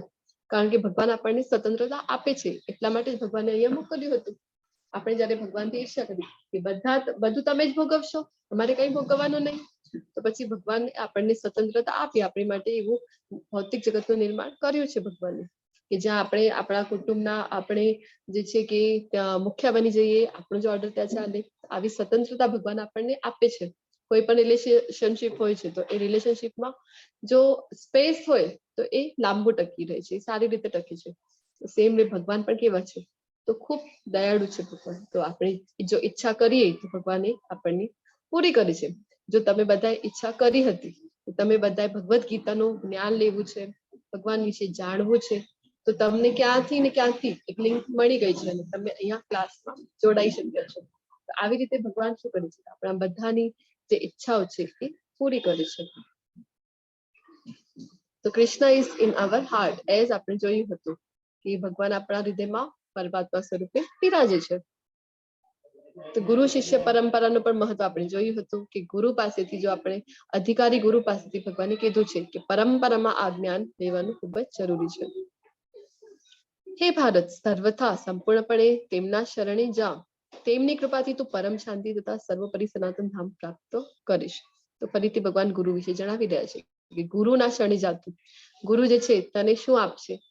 તો એ ગુરુ જેણે પોતાની સત્યનું દર્શન કરેલું છે તો એ તને જ્ઞાન આપશે. પહેલા પણ ભગવાને ચોથા અધ્યાયના 34મા શ્લોકમાં પણ ભગવાને કીધું હતું ગુરુના શરણે જવા માટે. અને એની પાછળ પણ એક અધ્યાયમાં ભગવાન કહે છે અને અહીંયા ફરીથી ભગવાન કહી રહ્યા છે કે ગુરુ પાસે જઈને જ્ઞાન લેવું જોઈએ. કારણ કે પરંપરામાં એ જ્ઞાન આવે એનું જ ખૂબ મહત્વ છે. આ પ્રમાણે મેં તને ગુહ્યતમ જ્ઞાન વિશે સમજૂતી આપી છે. આ વિશે પૂરું મનન કર અને પછી તારી જેવી ઈચ્છા હોય તેમ કર. હવે આપણે જોયું હતું કે કૃષ્ણ જે છે તો એ બેસ્ટ ગુરુ છે, બેસ્ટ શિક્ષક છે.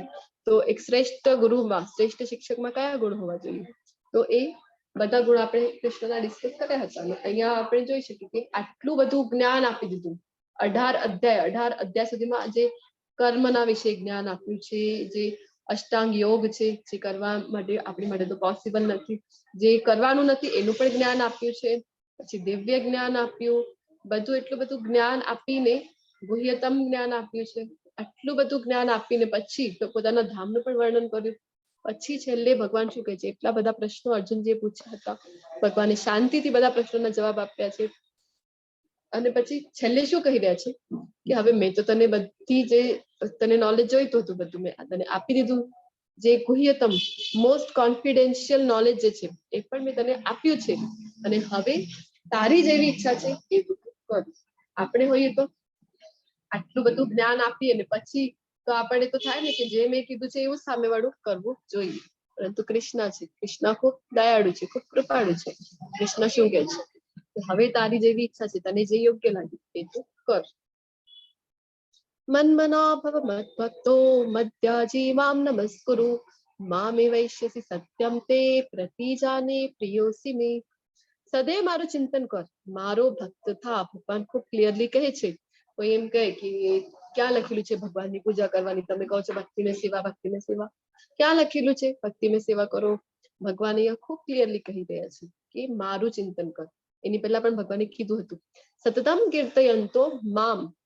સતતમ કોનું કીર્તન કરવું છે? તો ભગવાને કીધું હતું કે મારું સતત કીર્તન કરવું છે. તો મારો ભક્ત થા, મારી ભક્તિ કરતું, ભગવાને કીધું છે.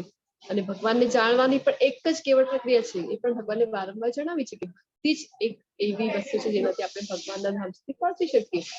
મારી પૂજા કર. ભગવાન ક્લિયરલી કહી રહ્યા છે કે કોની પૂજા કરવી છે.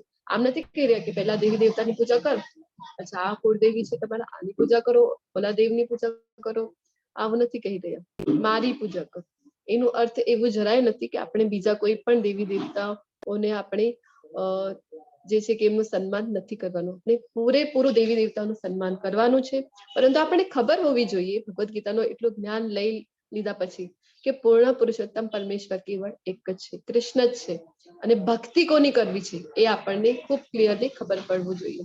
ભગવાન કહી રહ્યા છે કે મારી પૂજા કર અને મને નમસ્કાર કર. આપણે જોયું હતું કે નમસ્કારનું એક ખૂબ મોટું સાયન્સ છે. કાલે પણ ભગવાને જણાવ્યું હતું ને સાત્વિક ગુણોમાં કે નમસ્કાર કોને કરવું જોઈએ. તો ભગવાને જણાવ્યું હતું જે શારીરિક તપસ્યા હતી. ભગવાન બતાવી રહ્યા હતા શારીરિક તપસ્યા, પછી વાણીની તપસ્યા અને માનસિક જે તપસ્યા છે. તો એમાં શારીરિક તપસ્યામાં ભગવાને જણાવ્યું હતું કે નમસ્કાર કરવાનું. કોને નમસ્કાર કરવાનું? તો સૌપ્રથમ ભગવાનને નમસ્કાર કરવાનું, માતા પિતાને, વડીલોને, ગુરુને, આ બધાને નમસ્કાર કરવાનું છે. અહીંયા ભગવાન ફરીથી કહી રહ્યા છે કે મને નમસ્કાર કર. આ પ્રમાણે તું નિશંકપણે મારી પાસે આવીશ. આવું બધું જો તું કરીશ તો પછી શું થશે? તું મારી પાસે એટલે કે ભગવાનના ધામમાં આવી શકીશ. હું તને આનું વચન આપું છું કારણ કે તું મારો બહુ વહાલો મિત્ર છે. ભગવાન કહી રહ્યા છે કે તું મારો ખૂબ વહાલો મિત્ર છે એટલે હું તને આવું વચન આપી રહ્યો છું. અને ભગવાન તો આમ બધા જ જીવ માત્રના ભગવાન પોતે પણ જે છે બેસ્ટ ફ્રેન્ડ છે. આપણે 5.29 માં જોયું હતું ને, સુરિદમ સર્વભૂતાનામ જ્ઞાત્વા મામ શાંતિ મૃચ્છતિ. સુરિદમ ભગવાન કેવા છે? સુરિદમ એટલે કે આપણા બધાના બેસ્ટ ફ્રેન્ડ છે. કેવા ફ્રેન્ડ છે? તો એ શુભેચ્છક, હિતચિંતક, જે આપણું ભલું ઈચ્છે છે એવા બેસ્ટ ફ્રેન્ડ કૃષ્ણ છે. તો અહીંયા ભગવાન અર્જુનજીને કહી રહ્યા છે કે એટલા માટે આ ભગવાનનો ધામ એમની માટે જે છે પક્કો છે. તો આપણે પણ ભગવાનના ધામ સુધી પહોંચી શકીશું જો આપણે ભક્તિની ટિકિટ લીધેલી હોય, ગુરુના શરણે ગયા હોઈએ, ગુરુને એ જે બતાવ્યું છે આપણને, શું શું બતાવે છે ગુરુજી કરવા માટે આપણને, આચાર્ય શું બતાવે છે? તો હરે કૃષ્ણ મહામંત્રનું જપ કરવાનું છે, ચાન્ટિંગ, ઓફરિંગ, વર્શિપિંગ અને નમસ્કાર. તો ચાન્ટિંગમાં હરે કૃષ્ણનું આપણે જપ કરતા હોઈએ છીએ. ઓફરિંગ એટલે જે કંઈ પણ આપણે ખાવું છે તો પહેલા સૌ પ્રથમ આપણે શું કરતા હોઈએ તો ભગવાનને એ ભોગ ધરાવીએ, પછી પ્રસાદ રૂપે આપણે એ ગ્રહણ કરતા હોઈએ છીએ. વર્શિપિંગ ભગવાનની પૂજા કરતા હોઈએ છીએ આપણે. તો ઇસ્કોનમાં બધાને ખબર છે કે વિગ્રહ પૂજા થતી હોય છે ભગવાનની ખૂબ સુંદર મજાની.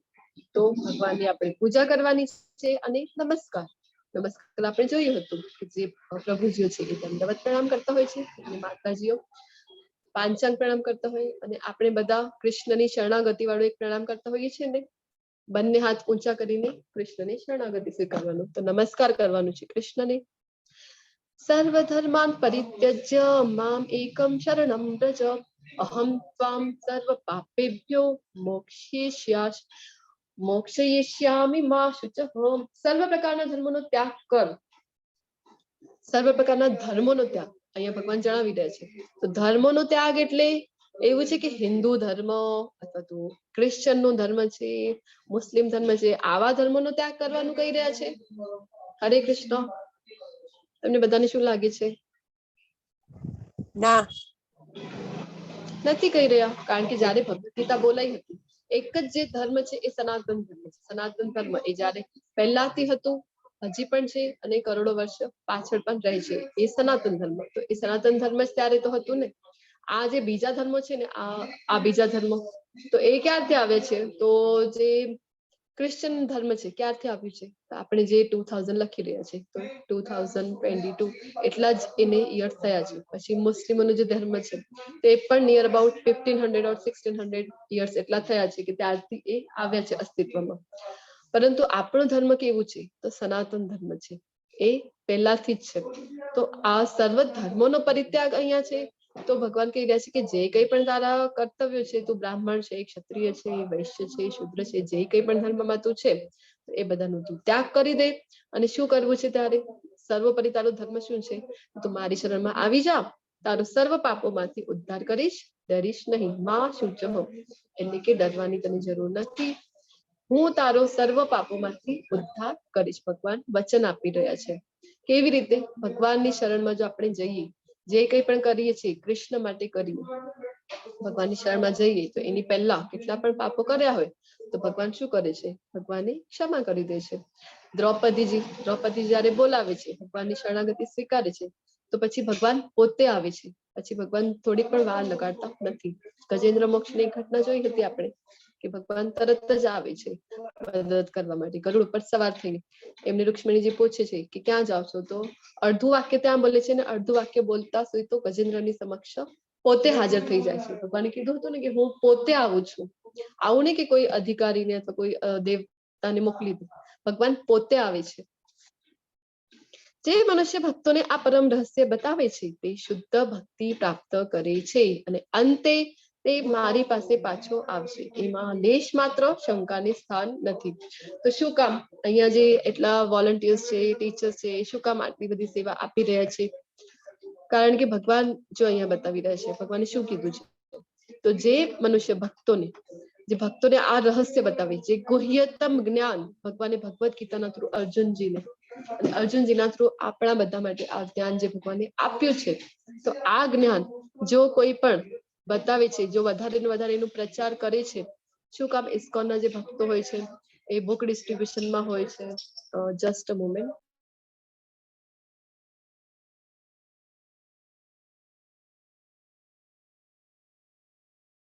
હરે કૃષ્ણ.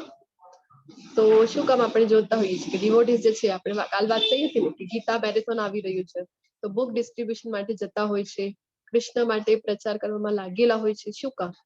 કારણ કે ભગવાને કીધું છે કે આવો જે ભક્ત છે એ ભગવાનને ખૂબ જ પ્રિય છે અને એ પાછો ભગવાન ગેરંટી આપી રહ્યા છે કે એ ભગવાનના ધામમાં એને એન્ટ્રી મળે છે, એને લેશ માત્ર પણ એમાં શંકા નથી. તો તમને બધાને પણ હું વિનંતી કરીશ કે આપણી જે નેક્સ્ટ બેચ છે, બેચ 31 ની જે અનાઉન્સમેન્ટ થઈ ગઈ છે 12 ડિસેમ્બર થી એ શરૂ થવા જઈ રહી છે, 12 ડિસેમ્બર થી. તો તમે બધાએ પોતાના સ્ટેટસ ઉપર રાખવાનું, તમારા જેટલા પણ રિલેટિવ્સ છે, જેટલા પણ પરિજનો છે, સ્નેહીજનો છે, બધા સાથે તમે જરૂરથી એ શેર કરજો. શું કામ? કારણ કે ભગવાનની ગેરંટી આપી રહ્યા છે, ભગવાન પોતે કહી રહ્યા છે કે ભગવાનના ધામમાં પછી આપણને એન્ટ્રી આપણી ફિક્સ છે. તો આપણે ભગવાનના જ્ઞાનનું એ પ્રચાર કરવું જોઈએ. પ્રભુપાદજીએ જેવી રીતે કર્યું હતું, આપણે જોયું હતું પ્રભુપાદજીની સ્ટોરીમાં. આ જગતમાં તેના કરતા અન્ય કોઈ સેવક મને વધારે પ્રિય નથી અને કદી વધારે પ્રિય થશે પણ નહીં. અહીંયા આગળ ભગવાન હજી આગળના શ્લોકમાં જણાવી રહ્યા છે કે આવો ભક્ત જે ભગવાનના જ્ઞાનનું પ્રચાર કરે છે, એના કરતા વધારે પ્રિય ભગવાનને કોઈ પણ નથી અને ભવિષ્યમાં પણ ક્યારે પણ એના કરતા વધારે કોઈ પણ ભગવાનને પ્રિય થશે નહીં. તો ભગવાનનું આ જ્ઞાન છે એનું પ્રચાર જરૂરથી કરવું જોઈએ. અને આપણે જોયું હતું કે યજ્ઞદાન અને તપ વિશે ભગવાન જે જણાવી રહ્યા છે એ પણ આપણને ક્યારે પણ છોડવાનું નથી. અને સૌથી ઇમ્પોર્ટન્ટ આપણે જોયું હતું, સૌથી પ્રિશિયસ વસ્તુ આપણા બધા પાસે છે, કઈ છે? તો એ સમય છે. તો સમયનું ઇન્વેસ્ટમેન્ટ આપણે જરૂરથી ભગવાનના કાર્યમાં કરવું જોઈએ. આપણે ભગવદ ગીતાના ક્લાસીસ કરવા જોઈએ. આપણી જે નેક્સ્ટ બેચ આવી રહી છે, તમને બધાને જો આમાં કઈ પણ ડાઉટ્સ હોય, હજી વધારે સમજવાની ઈચ્છા હોય તો તમે ફરીથી લેવલ 1 માં જોડાઈ શકો છો. લેવલ 2 નો તો તમને ગ્રુપમાં મળી ગયું હશે, એ તો તમે ફોર્મ ભરીને એમાં તમે રજીસ્ટર કરાવી શકો છો અને લેવલ 1 પણ તમે કેટલી પણ વખત રિપીટ કરી શકો છો. અને હું જાહેર કરું છું કે જે મનુષ્ય આપણા આ સંવાદનું અધ્યયન કરે છે તે પોતાની બુદ્ધિથી મારી પૂજા કરે છે. તો જે કોઈ પણ ભગવાનનો આ જે સંવાદ હતો અર્જુનજી સાથેનો, તો એનું જે અધ્યયન કરે છે, કેવી રીતે? ભગવદ ગીતાની મારફત.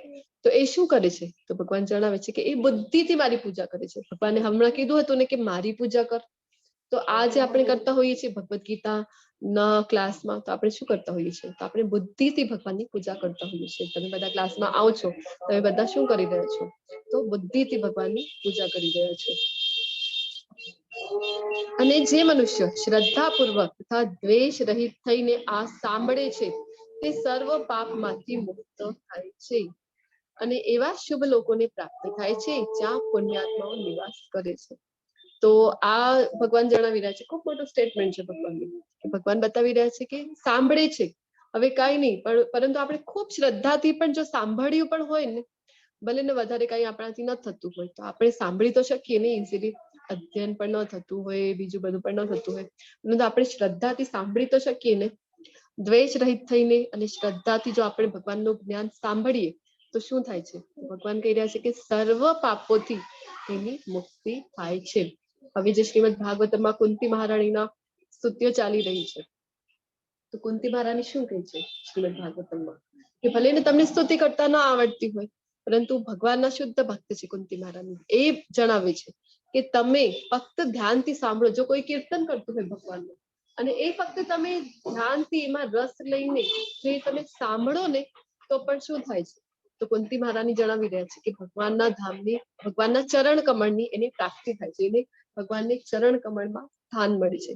આ ભગવાનના ભક્તનો સ્ટેટમેન્ટ છે. અને અહીંયા ભગવાન પણ જણાવી રહ્યા છે કે જે ધ્યાનપૂર્વક શ્રદ્ધાથી સાંભળે છે તો શું થાય? તો સર્વ પાપથી એની મુક્તિ થાય છે.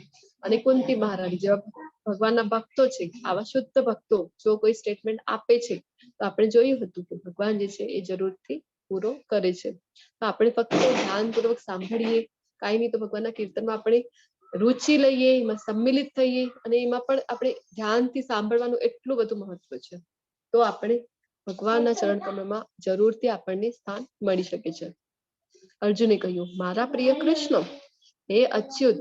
અચ્યુત કહીને અહીંયા બોલાવી રહ્યા છે. અચ્યુત એટલે કે જે ભગવાન કેવા છે? તો ભગવાન પોતાના ભક્તોની સહાયતા કરવા માટે ક્યારે પણ ચૂકતા નથી.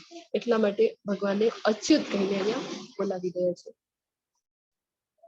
મારો ભ્રમ હવે દૂર થઈ ગયો છે. તમારી દયાથી મેં મારી આ શક્તિ પાછી મેળવી છે. હું હવે મક્કમ છું અને શંકાથી મુક્ત છું અને તમારી સૂચનાઓ અનુસાર કાર્ય કરવા તૈયાર છું. શું કહી રહ્યા છે અર્જુનજી? કરીશી વચનમ તવ. તમે જેમ કહો છો એવી રીતે હું કરીશ. તો આ પણ ખૂબ ઇમ્પોર્ટન્ટ છે. શિષ્ય કેવા હોવા જોઈએ કે ગુરુ જે જણાવે છે તો ગુરુના વચનમાં એમને એટલી શ્રદ્ધા હોવી જોઈએ. તો કરીશી વચનમ તવ. પ્રભુપાદજી આટલા બધા શિષ્યો બનાવ્યા હતા. કેવા હતા બધા શિષ્યો? તો જે પ્રભુપાદજી આજ્ઞા આપે એ કરવા માટે એ તત્પર હોય, એવા ભગવાનના, એવા પ્રભુપાદજીના શિષ્યો હતા. અને અહીંયા અર્જુનજી પણ કેવા શિષ્ય છે? તો એ પણ કહે છે કે તમે જે કીધું એ બધું હું કરવા માટે તૈયાર છું. તો finally after 45 minutes Arjun decides to fight. તો 45 મિનિટ્સમાં માત્ર અર્જુનજી આ ભગવદ ગીતાનું જ્ઞાન સમજી ગયા હતા અને એની પાછળ અર્જુનજી તૈયાર થઈ જાય છે યુદ્ધ કરવા માટે. પછી સંજય કહ્યું, આ પ્રમાણે મેં કૃષ્ણ તથા અર્જુન બંને મહાપુરુષોનો સંવાદ સાંભળ્યો. આ સંદેશ એટલો અદ્ભુત છે કે મારા શરીરમાં રોમાંચ થઈ રહ્યો છે. વ્યાસદેવની કૃપાથી મેં આ પરમ ગુહ્ય સંવાદ પ્રત્યક્ષપણે યોગેશ્વર કૃષ્ણના મુખેથી અર્જુનને કહેવામાં આવતો સાંભળ્યો છે. તો હવે સંજય જે છે એ ખૂબ રોમાંચિત થઈ ગયા હતા. આ જયારે સંવાદ એમને સાંભળ્યું કૃષ્ણ અને અર્જુન વચ્ચે, આખો સંવાદ સાંભળીને કેવા થઈ ગયા? તો એ ખૂબ રોમાંચિત થઈ જાય છે અને કહે છે કે મારા ગુરુ, એમના ગુરુ કોણ હતા? તો વ્યાસદેવજી. વ્યાસદેવજીની કૃપાથી એમને આ પરમ ગુહ્ય સંવાદ જે છે એ સાંભળવા માટે એમને મોકો મળ્યો હતો. તો જેના થ્રુ જેની પાછળ શું કહી રહ્યા છે કે ગુરુને અહીંયા પોતાના એ યાદ કરે છે, ગુરુને એ શ્રેય આપે છે. તો શિષ્ય કેવા હોવા જોઈએ?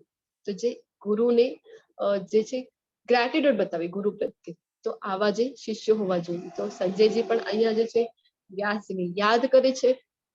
હે રાજા, જ્યારે હું કૃષ્ણ તથા અર્જુન વચ્ચે થયેલા આ અદ્ભુત તથા પવિત્ર સંવાદનું વારંવાર સ્મરણ કરું છું, ત્યારે પ્રતિ ક્ષણે હર્ષ વિભોર થઈ જાઉં છું. તો જ્યારે પણ એ સ્મરણ કરે છે સંજયજી, તો કહે છે કે જ્યારે પણ મને સ્મરણ થાય છે આ અદ્ભુત સંવાદનું, ત્યારે શું થાય છે? તો મારો મન જે છે એ આનંદમાં આવી જાય છે. યત્ર યોગેશ્વર કૃષ્ણો યત્ર પાર્થો ધનુર્ધરઃ તત્ર શ્રી વિજયો ભૂતિર ધ્રુવા નીતિર મતિર્મમ. જ્યાં યોગેશ્વર કૃષ્ણ છે અને જ્યાં ધનુર્ધર અર્જુન છે, ત્યાં ઐશ્વર્ય, વિજય, અસાધારણ શક્તિ તેમજ નીતિ પણ નિશ્ચિતપણે રહે છે, એવો મારો મત છે. સંજયજી હવે અહીંયા પોતાનો મત જણાવી રહ્યા છે કે કૃષ્ણ અને અર્જુનનો આખો જે છે સંવાદ સાંભળ્યા પછી એ પોતે જણાવી રહ્યા છે, એમને જાણી લીધું કે કૃષ્ણ છે એ જ પરમ પૂર્ણ પુરુષોત્તમ ભગવાન કૃષ્ણ છે અને અર્જુનજી એમના વચનો કયા પ્રમાણે કરવા માટે તૈયાર થયા છે. તો હવે સંજયજી જણાવી રહ્યા છે કે મારો મત શું છે? તો જ્યાં આ બંને જણ છે, કૃષ્ણ અને અર્જુન, તો ત્યાં વિજય જે છે એ નક્કી છે. તો અહીંયા આ જે અધ્યાય છે એમાંથી આપણને શું પાઠ મળે છે? જીવનનો પાઠ કયો મળે છે? તો જો કૃષ્ણ તમારી સાથે હોય તો તમે જીવનમાં હંમેશા જીતી જશો. તો આપણી કોઈ પણ પરિસ્થિતિ હોય આપણી સાથે, તો પણ જો આપણે કૃષ્ણનો સાથ મળી ગયો છે, કૃષ્ણ આપણી સાથે કેવી રીતે આપણે કૃષ્ણનો સાથ પ્રાપ્ત કરી શકીએ? તો આપણે ભક્તિમય સેવાથી ભગવાનનો જે છે સાથ પ્રાપ્ત કરી શકીએ છીએ. હવે એવું નથી કે આચાર્યોએ કીધું છે આપણને, આપણે મંત્ર જાપ કરીએ છીએ તો આપણી જે ભક્તિ છે ને એ ભક્તિમાં એટલી પ્રબળ નથી. આપણી ભક્તિ, આપણે ચેન્ટિંગ પણ કરતા હોઈએ છીએ તો આપણા બધાને ખબર છે કે આપણા ચેન્ટિંગ નો લેવલ કયું છે.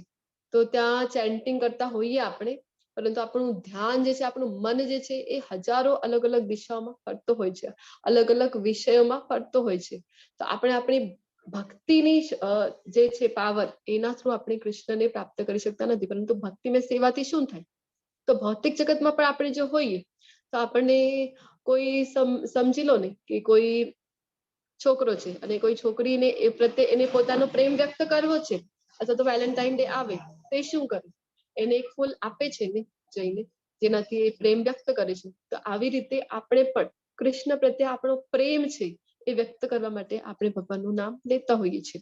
પરંતુ ભગવાન જે છે, શિક્ષાષ્ટકમ જે ચૈતન્ય મહાપ્રભુએ આપેલું છે, એમાં શિક્ષાષ્ટકમમાં ચૈતન્ય મહાપ્રભુ કહે છે કે તમે મને છે ને કે તમારા ચરણમાં તમે મને આલિંગન આપો, અથવા તો તમે તમારા ચરણના નીચે મને જે છે કુચલી નાખો, તો પણ હું જે છે તમારી ભક્તિ છોડવાનો નથી. તો ભક્તો કેવા હોવા જોઈએ? ચૈતન્ય મહાપ્રભુ આપણને આવીને બતાવે છે કે કેવી ભક્તિ કરવી જોઈએ.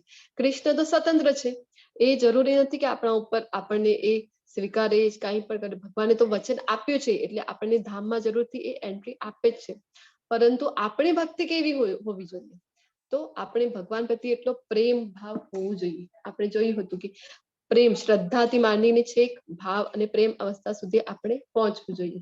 તો એટલી આપણી ભક્તિ હજી એટલી ડેવલપ થયેલી નથી, એટલી અનન્ય ભક્તિ હજી આપણામાં આવી નથી. તો આપણે શું કરવું જોઈએ કે આપણે ભક્તોનો સંગ ક્યારે પણ ત્યજવું જોઈએ નહીં. ભક્તોનો સંગ જો ત્યજી લઈએ ને આપણે, તો ભક્તિમાં આપણું પતન થવું એ નિશ્ચિત છે. તો શું કરવું જોઈએ? આપણે રેગ્યુલરલી ક્લાસીસ અટેન્ડ કરવા જોઈએ અને આપણે બધા ભક્તોના સંગમાં રહેવું જોઈએ, જેનાથી આપણી ભક્તિમય સેવાઓ હજી ઇમ્પ્રુવ થયા કરે. તો આપણે કૃષ્ણ પ્રત્યે આપણો પ્રેમ જે છે એ જરૂરથી વ્યક્ત કરવું જોઈએ, જરૂરથી ભગવાનનો, કારણ કે ભગવાનની ઈચ્છા છે ને, ભગવાને તો કીધું છે ને સતતમ કીર્તયંતોમાં કે નિત્ય ભગવાનનું સ્મરણ કરવું છે. તો આવી રીતે ભક્તિમય સેવાથી આપણે ભગવાનને પ્રસન્ન કરી શકીએ. અને આ ભગવદ ગીતામાં આપણને કયા કયા મહત્વના સંદેશો મળે છે? તો આપણે આત્મા છીએ, આપણે આ શરીર નથી અને આપણે આત્મા છીએ. કૃષ્ણ ભગવાન છે સર્વોચ્ચ વ્યક્તિત્વ, સુપ્રીમ પર્સનાલિટી ઓફ ગોડહેડ. કોણ છે? તો કેવલ અને કેવલ કૃષ્ણ. પૂર્ણતા પ્રાપ્ત કરવા માટે ભક્તિમય સેવાઓ શ્રેષ્ઠ પ્રક્રિયા છે. આપણે જોયું હતું કે અષ્ટાંગ યોગથી પણ ભગવાન સુધી પહોંચી શકાય છે, પરંતુ કેટલી કષ્ટપ્રદ હતી. અને બીજું હતું કે જે નિરાકારમાં પણ માનતા હોય, બ્રહ્મ સુધી પહોંચવામાં પણ, તો એ પણ કૃષ્ણની પ્રાપ્તિનો એક આપણે ભાગ કહી શકાય, કારણ કે એ જે બ્રહ્મ છે એ પણ કૃષ્ણના દિવ્ય શરીરનો પ્રકાશ છે. પરંતુ કેવું હતું? તો આંશિક હતું. તો પૂર્ણતા કેવી રીતે પ્રાપ્ત કરી શકીએ? તો ઓરિજિનલ રૂપ, જે રૂપમાં ભગવાન ઓરિજિનલી પોતાના ગોલોકધામમાં વિરાજે છે, એટલે કે શ્યામ સુંદર મુરલી મનોહર ત્રિભંગ સ્વરૂપ જે છે ભગવાનનું, તો આવા ઓરિજિનલ રૂપમાં આપણે ભગવાનની ક્યારે પ્રાપ્ત કરી શકીશું? ભગવાનના ધામને ક્યારે પ્રાપ્ત કરી શકીશું? તો કેવળ અને કેવળ ભક્તિમય સેવાઓ દ્વારા. આ શ્રેષ્ઠ પણ છે. ભગવાને પોતે જણાવ્યું હતું કે ભક્તિમય સેવાઓ શ્રેષ્ઠ છે અને સુખકર છે, કરવામાં પણ એ ઈઝી છે. તો આની સાથે આપણું આ સુંદર મજાનું 18મો અધ્યાય પૂર્ણ થાય છે. તો તમારા બધાનો ખૂબ ખૂબ આભાર કે તમે બધા 18મા અધ્યાય સુધી મારી સાથે બની રહ્યા. હરે કૃષ્ણ કૃષ્ણ કૃષ્ણ હરે હરે, હરે રામ રામ રામ હરે હરે. વાંછા કલ્પતરુભ્યશ્ચ કૃપા સિંધુભ્ય એવ ચ પતિતાનાં પાવનેભ્યો વૈષ્ણવેભ્યો નમો નમઃ. અનંત કોટિ વૈષ્ણવ વૃંદ કી જય. આની સાથે આપણો 18મો અધ્યાય પૂરો થયો છે. હવે મારી તમારા બધાને વિનંતી છે કે આપણે બધા સાથે મળીને એક માળાનો જપ આપણે જરૂરથી સાથે કરીશું. આજે થોડોક સમય વધારે ગયો છે, કારણ કે આ 18મો અધ્યાય સૌથી મોટો છે. 78 શ્લોક છે આ અધ્યાયમાં. તો હું બધાને વિનંતી કરીશ કે